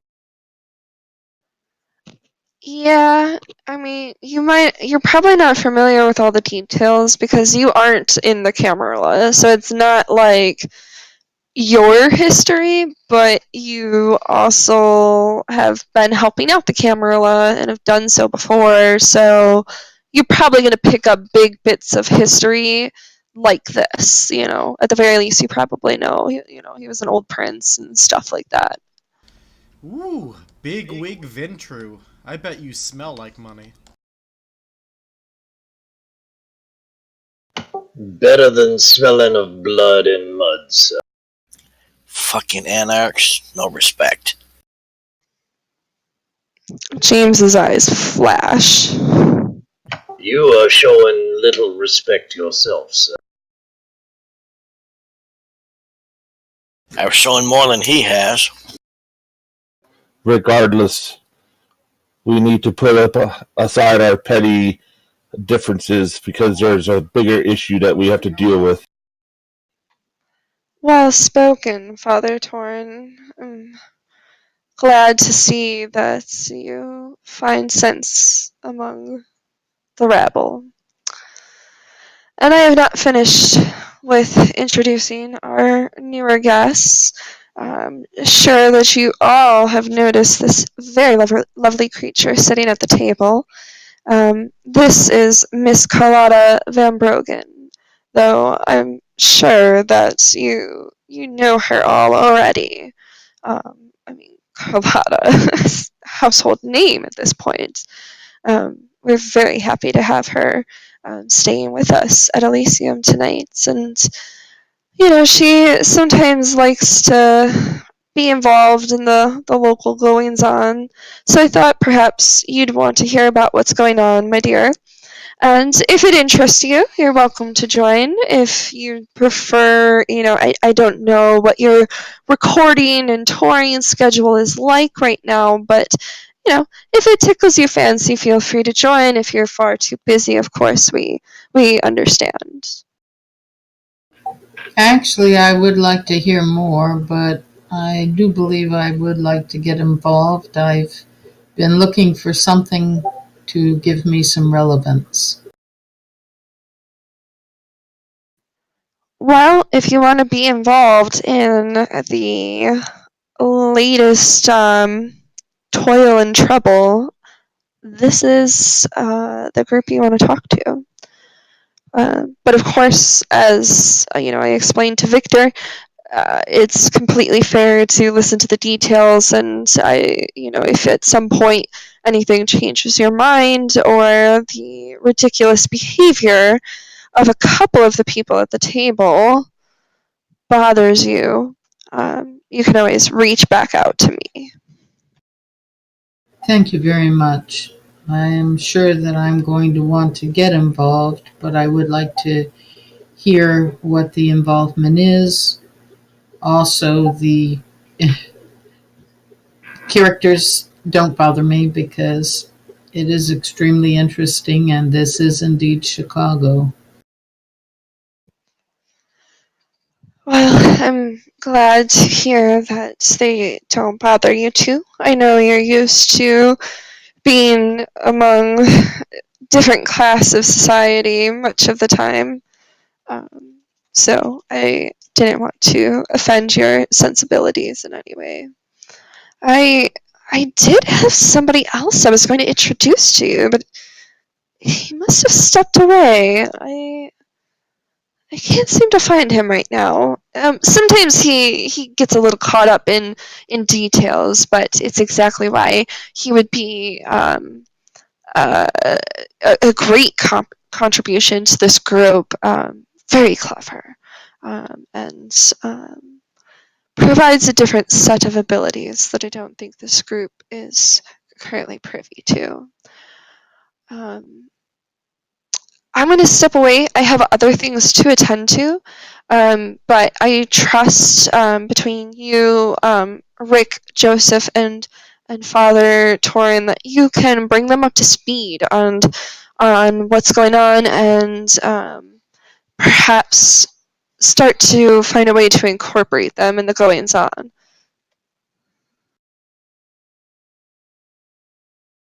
I nod politely to him as he leaves.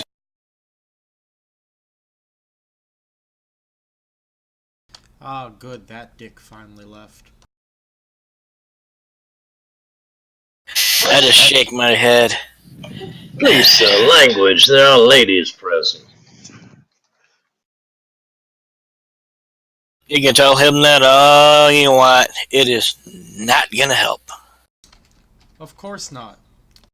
You see, there's us, there's humans, and there's dogs. You're already 2 down the chain. So what does that make you, shit?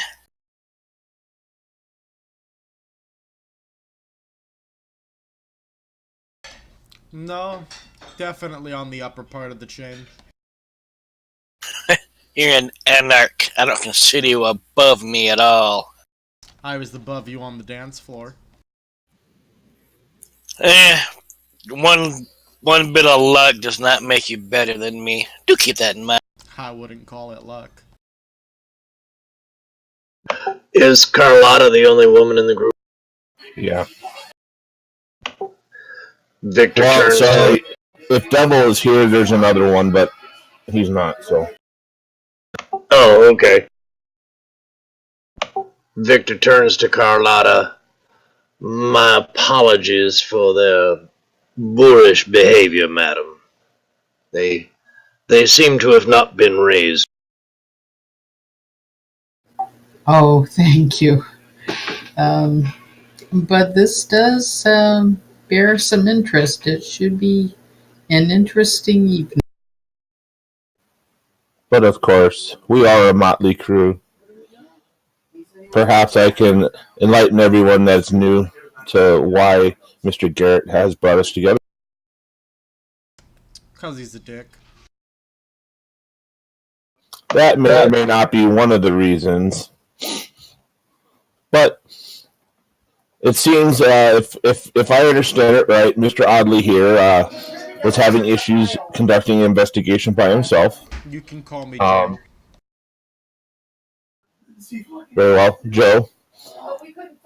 So we got involved and made contact with what we thought might have been a gangrel in the zoo that could give information into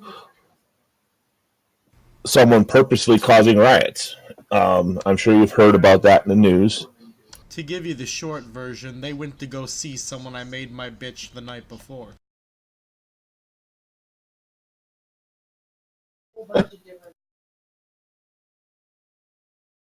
Anyway, we have offered a service to help her get to a meeting up in Skokie the last Saturday of this month to maybe gather some more insight as to what's going on.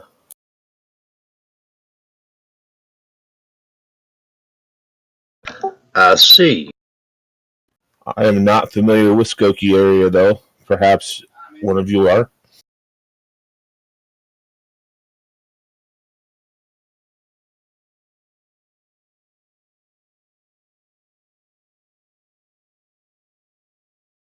Yeah, I know how to get to Skokie.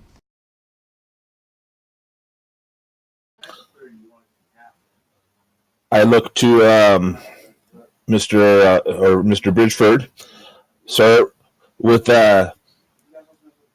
with your stature, would you happen to have a vehicle that is protected in case that we need something with a little bit of armor on it?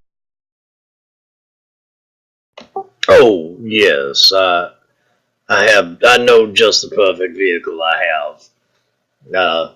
Protected, armored, and also protect us from sunlight should our adventures carry us out past dawn. Ah, that is very, very good to know. Very good to know. Thank you. And it's quite comfortable. I will not have my guests stacked up like cord. So it's a limousine.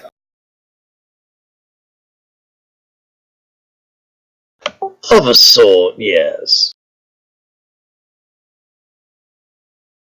Outstanding. Shoves us all in the back of a semi-truck. I was thinking the garbage truck, but okay.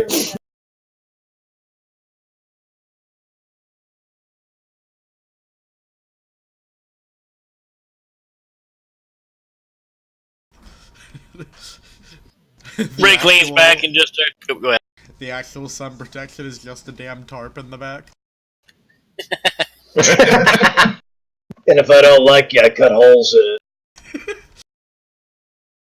Rick leans back and just starts biting his nails while he listens to conversation going on.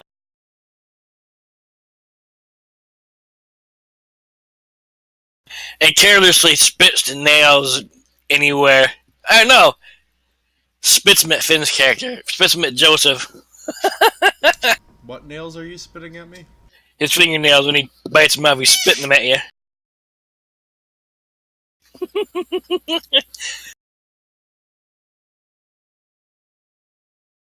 So we have acquired a vehicle. I look to Rick and Joe. How do we introduce our ward to the new members without causing suspicion?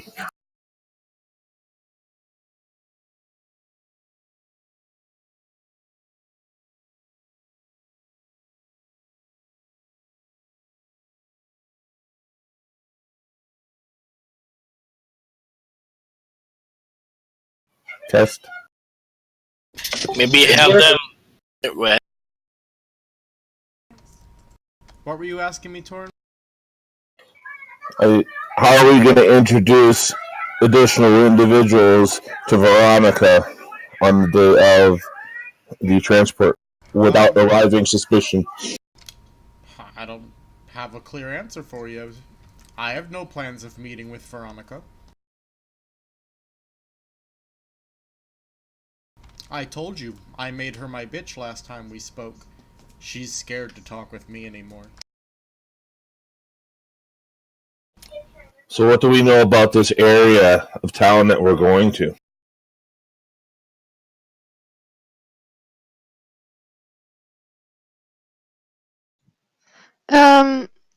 It's really not quite in the city itself. It's like right on the border. I mean, it's nothing like too famous for the most part. Like, it's just kind of a normal neighborhood. You're not too sure why it's even here. So would Victor have, since he helped build the city, or his family built the city, do we know of any specific vampire-oriented things up in that area?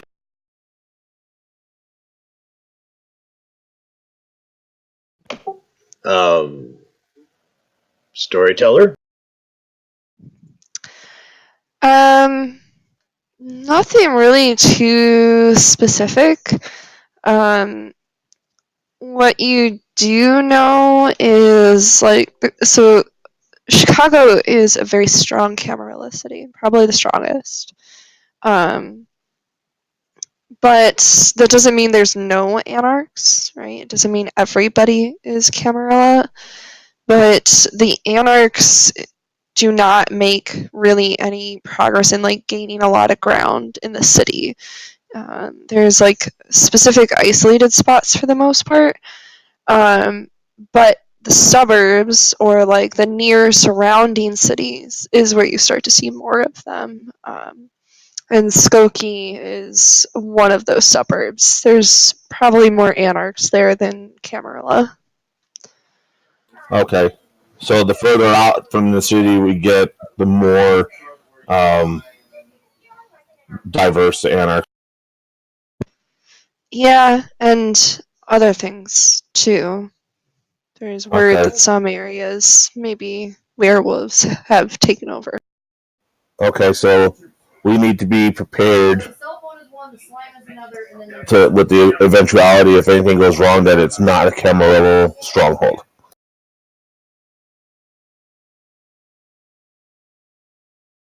You can assume that to be correct, sir.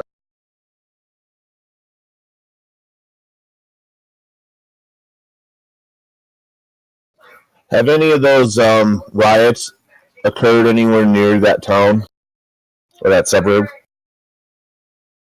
No.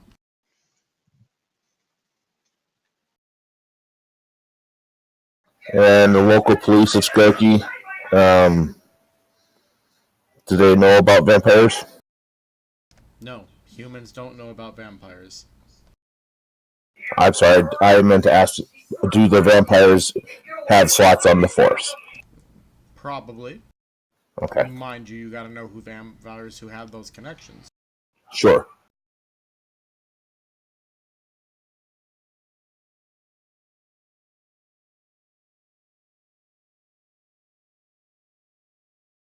Not every Anarch knows every other Anarch, Torin. God.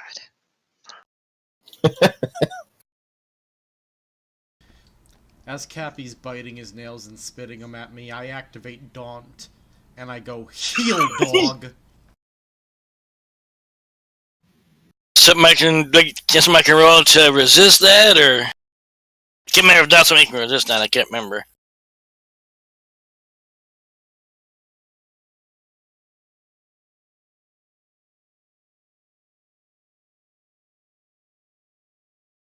So you're actively doing another discipline on the vampire side of the bar. In Elysium. No. He's an anarch. First off, he said or he was doing this while we were in the car, I thought. No, we're not. We haven't left yet. We hadn't left. It was in Elysium. We're at the table talking. I was doing biting at the table while we were talking and spitting them at you. Okay, still gonna do it. Okay. Okay. Is something I can roll to resist that, or can it not be resisted? I can't remember. No, only like if you're trying. Not really, no. Shit. I stopped spitting them at him.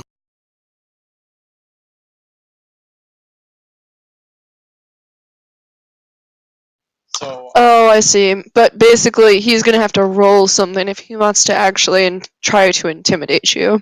Yeah. Which is what I'm doing. Oh, I'm sorry.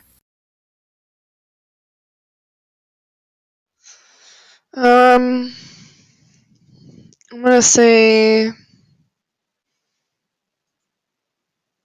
manipulation and intimidation.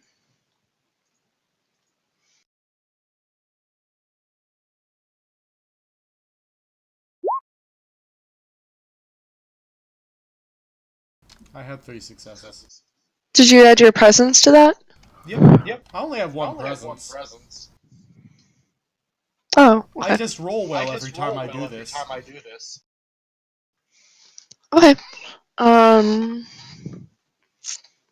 gonna say that you are scary enough to get him to back down. But go ahead and describe how this plays out. So, like I said, as he's sitting there and he's spitting his nails at me, I just turn over and look at him. And I get this really mean look on my face. And I go, heal, dog. And just a command with all this authority of like a master over a beast.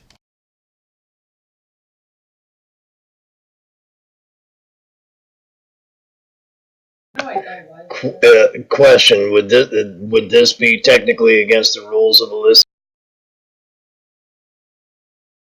Not exactly. I'm not activating a incredibly like explicit discipline. Yeah, so he's not like outright attacking Cappy with some sort of power. He's basically just using it to kind of give himself a leg up right now. I would say it's not like banned, but the stuff he's done would be a little bit frowned on. So like right now he's probably okay because the one was in the other room and this one's in this room, so probably not many of the same, if anybody of the same group is watching in both instances. But I think especially for you, Bob, or really, anybody in the camera, you might make a comment on something like this because it isn't exactly like the best thing to do. It's up to you. So he's skirting the line, in other words. Yeah. Yeah. Oh yeah, I'm going to say something. Gentlemen, it would behoove us if you two could find a way to holster your animosity towards each other. And he turns to Joseph and says, Sir, that was... Well, we both know that wasn't exactly against the rules, but that is also not exactly sanctioned here in Elysium. If we could scale that back as well, sir. I turn off my daunt.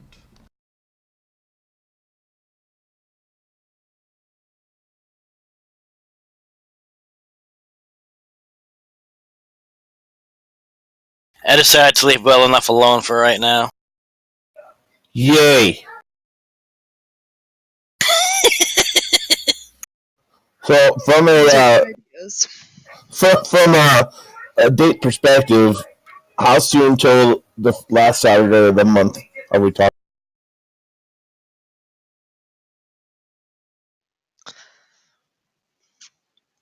I thought we would get a little bit farther. So I was hoping that would be like today that we were doing that, but I don't think that's really gonna like line up. So we'll say that we're a week away from that, and the next time that we meet or that we have this game, I should say, will be when the meeting occurs. Unless you guys are all able to stay a while for us to do that whole meeting. I don't know how late everybody's able to stay. Well, the reason I ask is because I think that it would be prudent for us to do some recon in the area before we actually go there with Veronica. That is probably a good idea. And so that's fine. We can say that the next time that we meet is when that meeting will actually occur, and that'll be the last Saturday of the month. So if you guys want to discuss plans for getting more information, you can go ahead and do that. Or like if you guys want to head out and talk on the way, like whatever you guys want to do, that's all up to you. This is in your hands. Now you've had like the introductions and everything like that at least until Tom's ready to be introduced to you guys. He's back. At the very least, we should probably exchange contact information and decide how and when we're going to meet up to work on this issue. I don't imagine Elysium is always going to be the best place to congregate.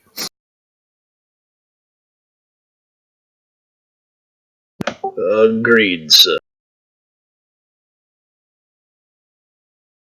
And how exactly am I gonna get any information? I don't have one of them phones or anything like that.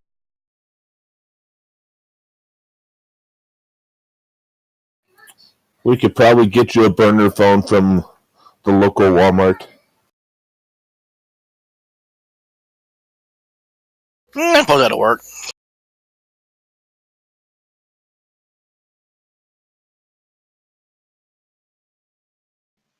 Okay, so you all exchange information with each other.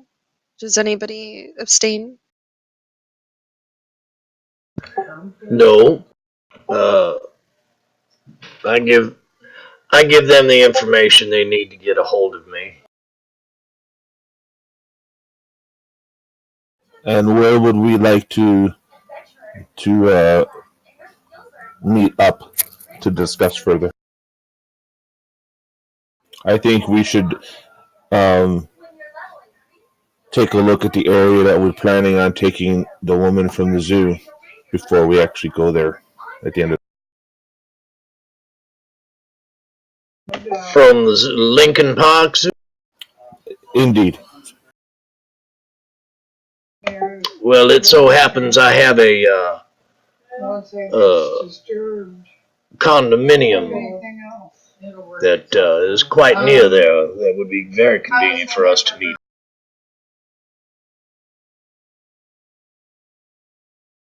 An indoor place to sleep. Hey, I like that. Provided you shower, sir. It's alright, he's a domesticated pup since he wants to come inside. Can my coyote come inside as well? Is it house trained? Yes, he's house trained. Well, Cappy, your coyote is not house trained. No. Well, they don't know that. oh, nice. Okay, fair enough. He just friggin' tears up a bunch of Bob's couches and shit. It's a goddamn That's awesome. coyote. Well, I would not have it said of me that I was an inhospitable host. I will make arrangements for your Thank you. And just after this, you guys see James approaching again, and he has somebody in tow with him. And as he comes up to the table, he says, "I've found the other guest that I wanted to introduce to you. If you'd like to introduce yourself, actually." Oh, yes, of course. Billy Reeves, ladies and gentlemen. Billy Reeves. It's a pleasure to meet you all, of course. Indeed. A pleasure, sir. Nice to meet you. Good to meet you. Does the name Billy Reeves mean anything to me? I don't think you're particularly well known, right? I mean, I've got 2 fame, but not status in the kindred world. And my fame has to do with my cult. Yeah, so no, it doesn't. It probably doesn't necessarily mean anything to you. Okay. Well, we were just setting up arrangements with Victor here to meet up at a condominium near the zoo as a meeting point for us to stage our activities from. We were getting ready to discuss going out to Skokie on a kind of recon mission to get familiar with the area before taking a charge out there.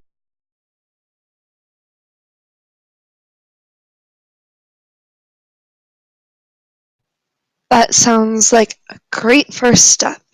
I believe that you will find Billy to be very helpful. He's extremely intelligent, as I mentioned, very good in these types of situations, and I think he's going to lend insight to your inquiries that you could really benefit from.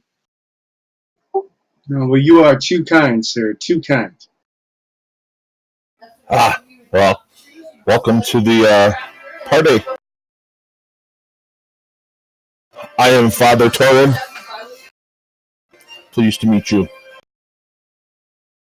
I'm Rick. Nice to meet you. You can just call me Joe. My name is Victor Bridgeford, sir. Pleasure to make your acquaintance. My name is Carlotta, but I frequently go by Callie.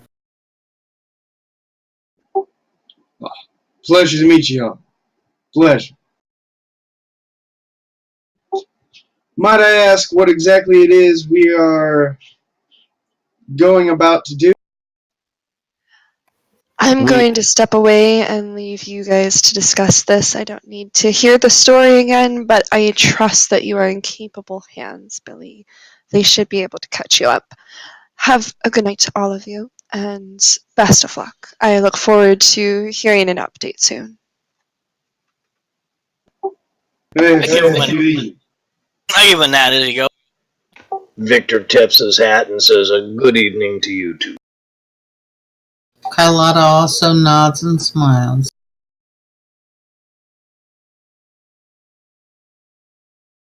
Father Torin gives Billy Reeves the short version. We're to escort a woman from the zoo on the last Saturday of the month up to Skokie area for a meeting. We believe that we may be able to get some information by association into the riots that have been happening around the city.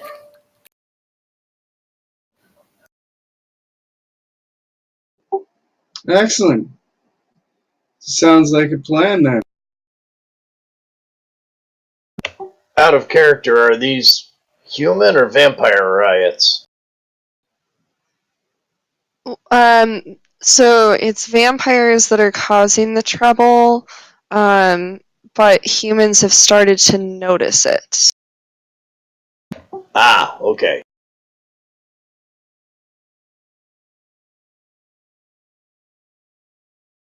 So now we know why it's important for us to get to the bottom of this, because we don't want the humans getting too nervous. Yeah. The other layer to this is that relations between the Camarilla and the Anarchs are always a bit strained, right? I mean, they have not totally opposing ideals, but pretty much opposing ideals, right? The Camarilla exerts a lot of influence on its followers, expects a certain level of obedience, whereas the Anarchs are all about like, well, fuck it, we should live how we live, and we don't need all that bullshit structure and society telling us what to do. So the fact that there are anarchs that seem to be involved in these riots, or they're not always riots, like sometimes it's like an apparent riot, sometimes it's just like general crime that's being noticed, is so like for humans to be noticing crime that's occurring from the anarchs means that not only is there that normal tension between the two, but now the Camarilla's really fucking antsy, right? Because people are starting to notice it. It's not a breach of the masquerade yet, but tensions are high because this is how breaches happen, right? And, they don't necessarily want to have an all-out fight with the anarchs, but if you're going to put me in danger, I might have to lash out. So, you guys should all be pretty well aware that this is a big deal. Like, the I guess power struggles between the anarchs and the Camarilla. This is a kind of a key pivoting point, depending on what comes out of these events and your investigation. And truthfully, that seriousness should be underlined to you now, because the pets of the Camarilla are being introduced to this, right? So Bob, this old family, somebody that's influential, somebody who's going to set the tone of how the camera perceives this, is now involved in the heart of it. Mom's character, Carlotta, who is somebody that's very well known, which means her opinion will also spread from this. Tom's character is a Tremere that's known for having having an interest in like investigations and stuff like that. And Tremere tend to kind of know what's going on with each other. So, his opinion could be influential in some circles. You guys are really, if you take the time to think about it and look around, there's a lot of like clan representation here. There's pets of the Camarilla involved here. People whose opinions are going to matter and are going to sway the politics around this entire situation. Yeah, we're a complex group representing a bunch of different factions. And while we're sitting and talking, I scratch my head and like bugs and shit will fly out. Just my guy's in the shower and Lord knows when. I am stepping outside of the club and heading out to an alley.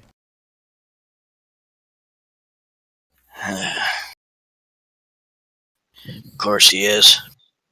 Well, I'm going to suggest that before everybody departs that we set up an actual time to meet at the condo.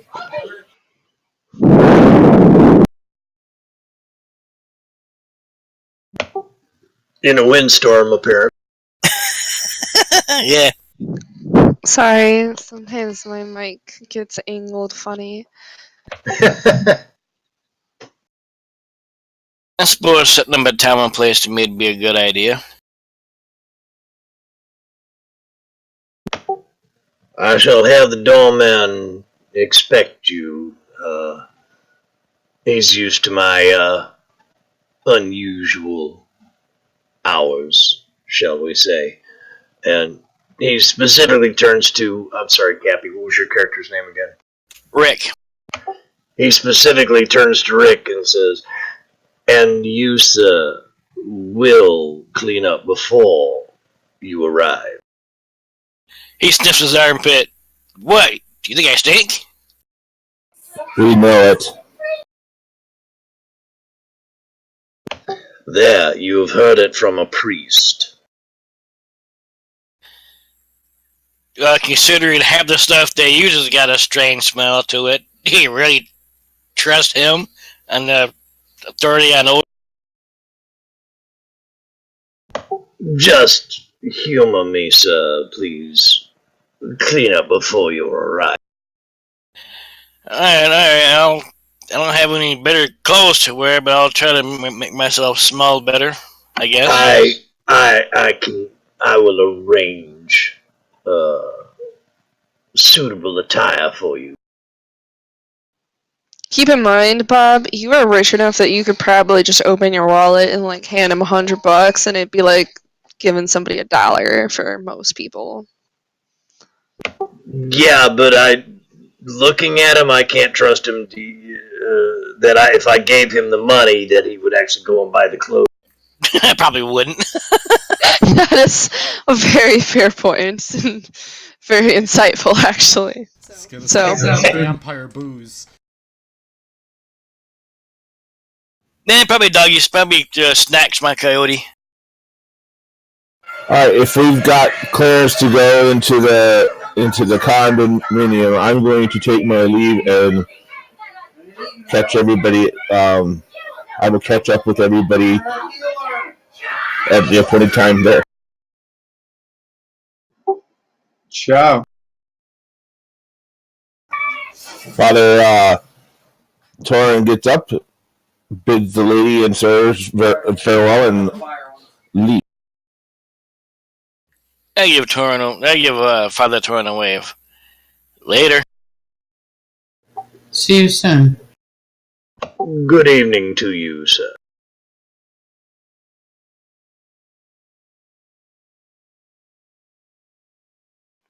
Right. Ryan, you said you wanted to step out, right? Do you actually say anything to them, or do you just be like, bye, Felicia?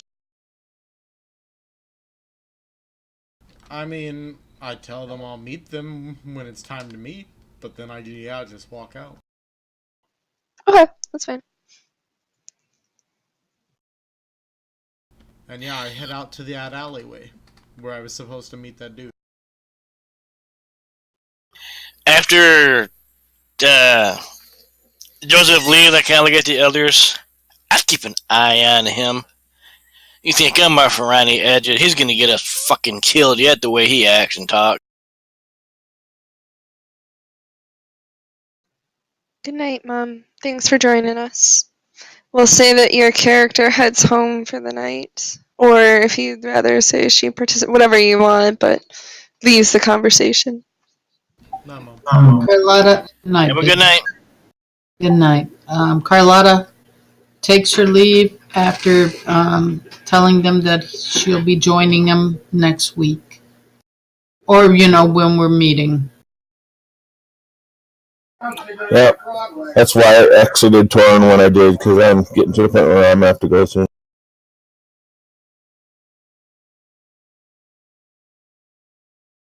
Summer.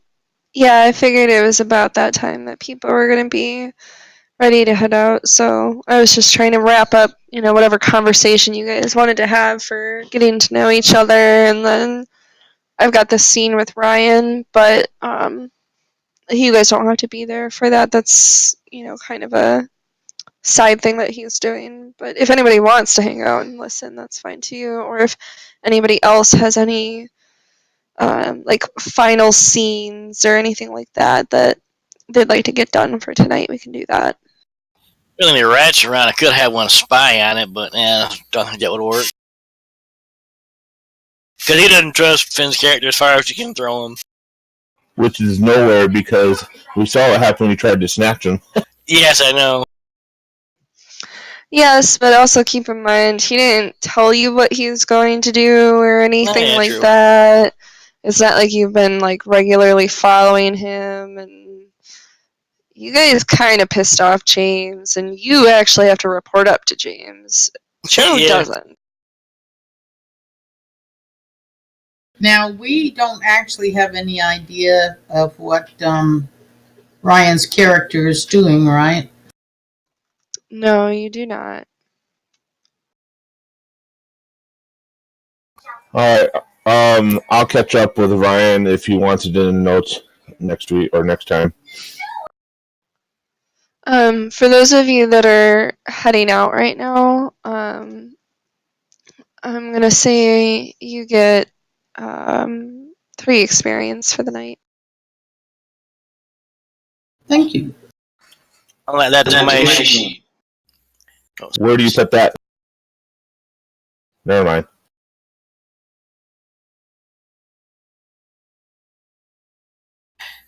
I added that because I didn't think my character was going to do anything else worth getting experience for, so add that to my sheet too. And I'll be right back. Alright, it was fun. I will catch you all later. Good night. Night.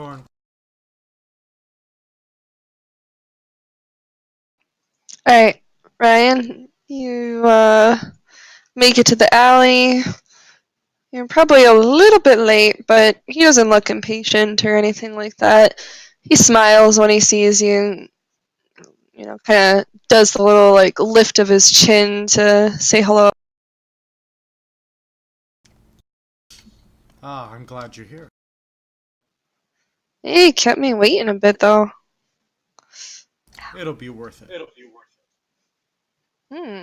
So what's going on, man?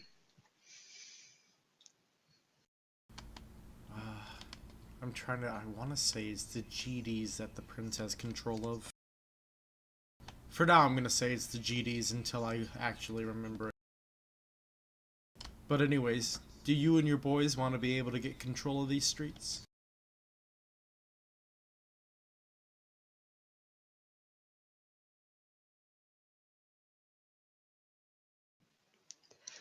Uh, Yeah, man. Then I have the stuff that'll make that possible. It'll give you that same edge that all of those GDs have been using against you. What is this shit that you're talking about? Because I ain't heard of nothing like this before, and I don't want some shit like that crocodile shit or meth or whatever making my teeth fall out. Oh no, nothing like that.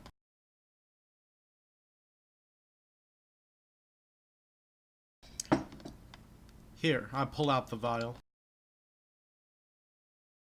You want to give it a try?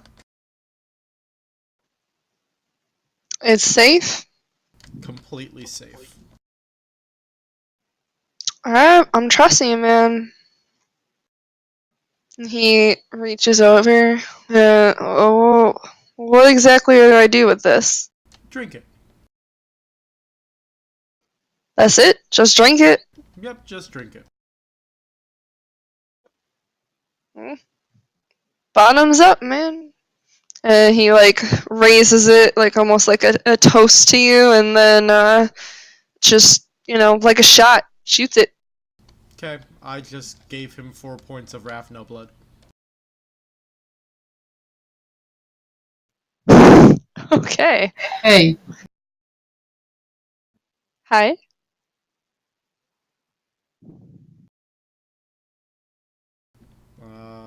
Mom, are you there? Okay, never mind. So yeah, I gave him 4 points of Wrath No Blood, which, from what I'm reading here, sounds like I definitely ghouled him. Yeah, I'm pretty sure. I'd have to look over exactly what it is, but, or like exactly how it works, but I'm pretty sure it's fine to just give it to him all at once like this. But he feels really fucking fantastic. Like, after he takes this, he's just like, yeah, yeah, yeah. Alright, man, what are we gonna do? I feel good right now. Right now, I just want you to get used to that feeling and understand it, so that you can explain it to your boys later. Oh, man. All my boys feeling like this, no one's gonna stand before us. This city is gonna be ours. That's exactly what I want to hear. We really gonna be kings. That's right. In a few more days, I'll give you a call to see how things have been going.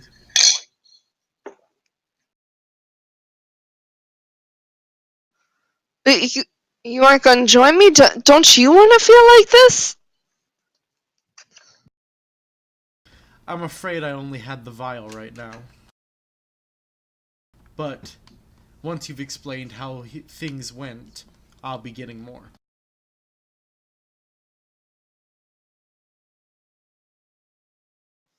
How much is this gonna cost, though? I mean, I got a lot of boys.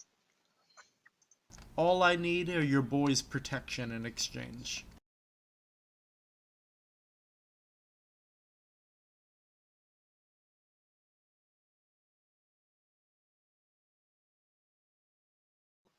Well, we got you back. You've been looking out for us for a while.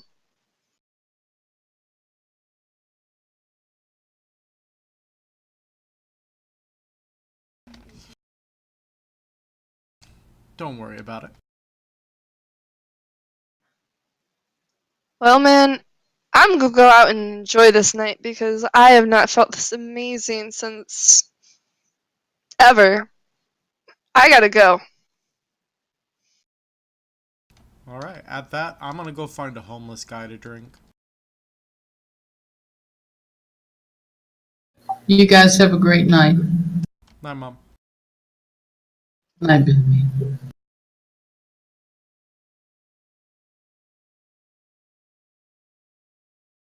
Do you want me to roll anything for that, or do you care?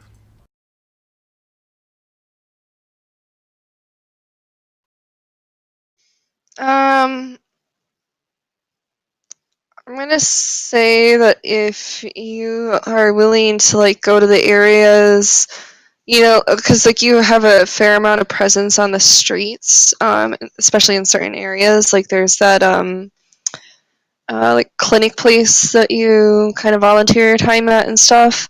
So like if you're gonna go to a place where you're known, you don't really need to roll. But if you want the convenience of doing it in your immediate location, then you'd have to roll to search around. I'm gonna go to one of those places that I've known. Then yeah, I mean you can find somebody without much of an issue. I mean, you know the Alright then. And when I'm finished, I will cloud their memories so they forget me. and as you drink from them, you feel the weight of the world slowly sink to your shoulders.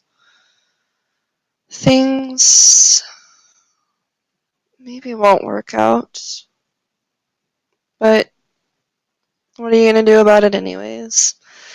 The world has her way with you, and you just kind of get pushed along by the tide.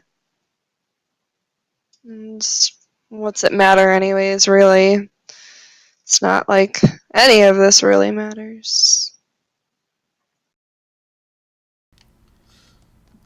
Well, I finish up there and I return home. After all, I'm feeling kinda down now. Should just go rest. Okay. If you didn't, I'm assuming you did not kill your homeless person that you fed off of? Nope, but I will tell you that I have now successfully fed 3 times upon melancholy blood, which means that I can start buying the disciplines I was interested in. Okay, cool. We can talk about that a little bit later. Does anybody else have anything? I know not too many. I think actually it might just be you, Cappy, and I'm not sure if Bob is still with us. He's been quiet a I'm bit. back. Yeah, I'm here. I'm trying to figure out something here. I'm just getting feedback from Kathy's computer really bad, but I've turned it. I mute her, she mutes me, but I'm noticing when I talk or when she talks, at the bottom here we're of on roll 20 above our names, I'm getting the blue bar showing we're talking. Oh, yeah, you need to turn off any kind of broadcasting in Roll20. If you click the little like widget symbol in the sort of upper right corner. Yeah, I've done that on both our computers. And for broadcast and receive, you've set it to nothing, disable. Yep. And then just above that, there is video plus audio chat options under chat tech.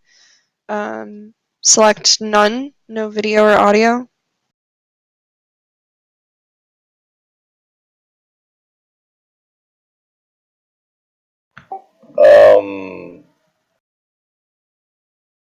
Chat tech?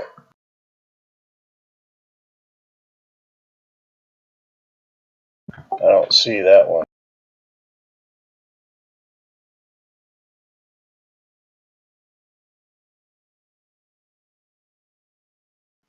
I put a picture in Discord. Basically, like, right above the area where you select the I want to broadcast to others and I want to receive from others. Like, 1, 2, 3. The fourth drop down up is chat tech.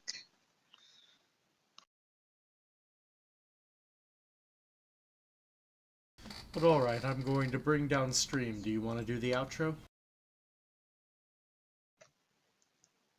I don't know if I remember everything that you usually say, but I'll try.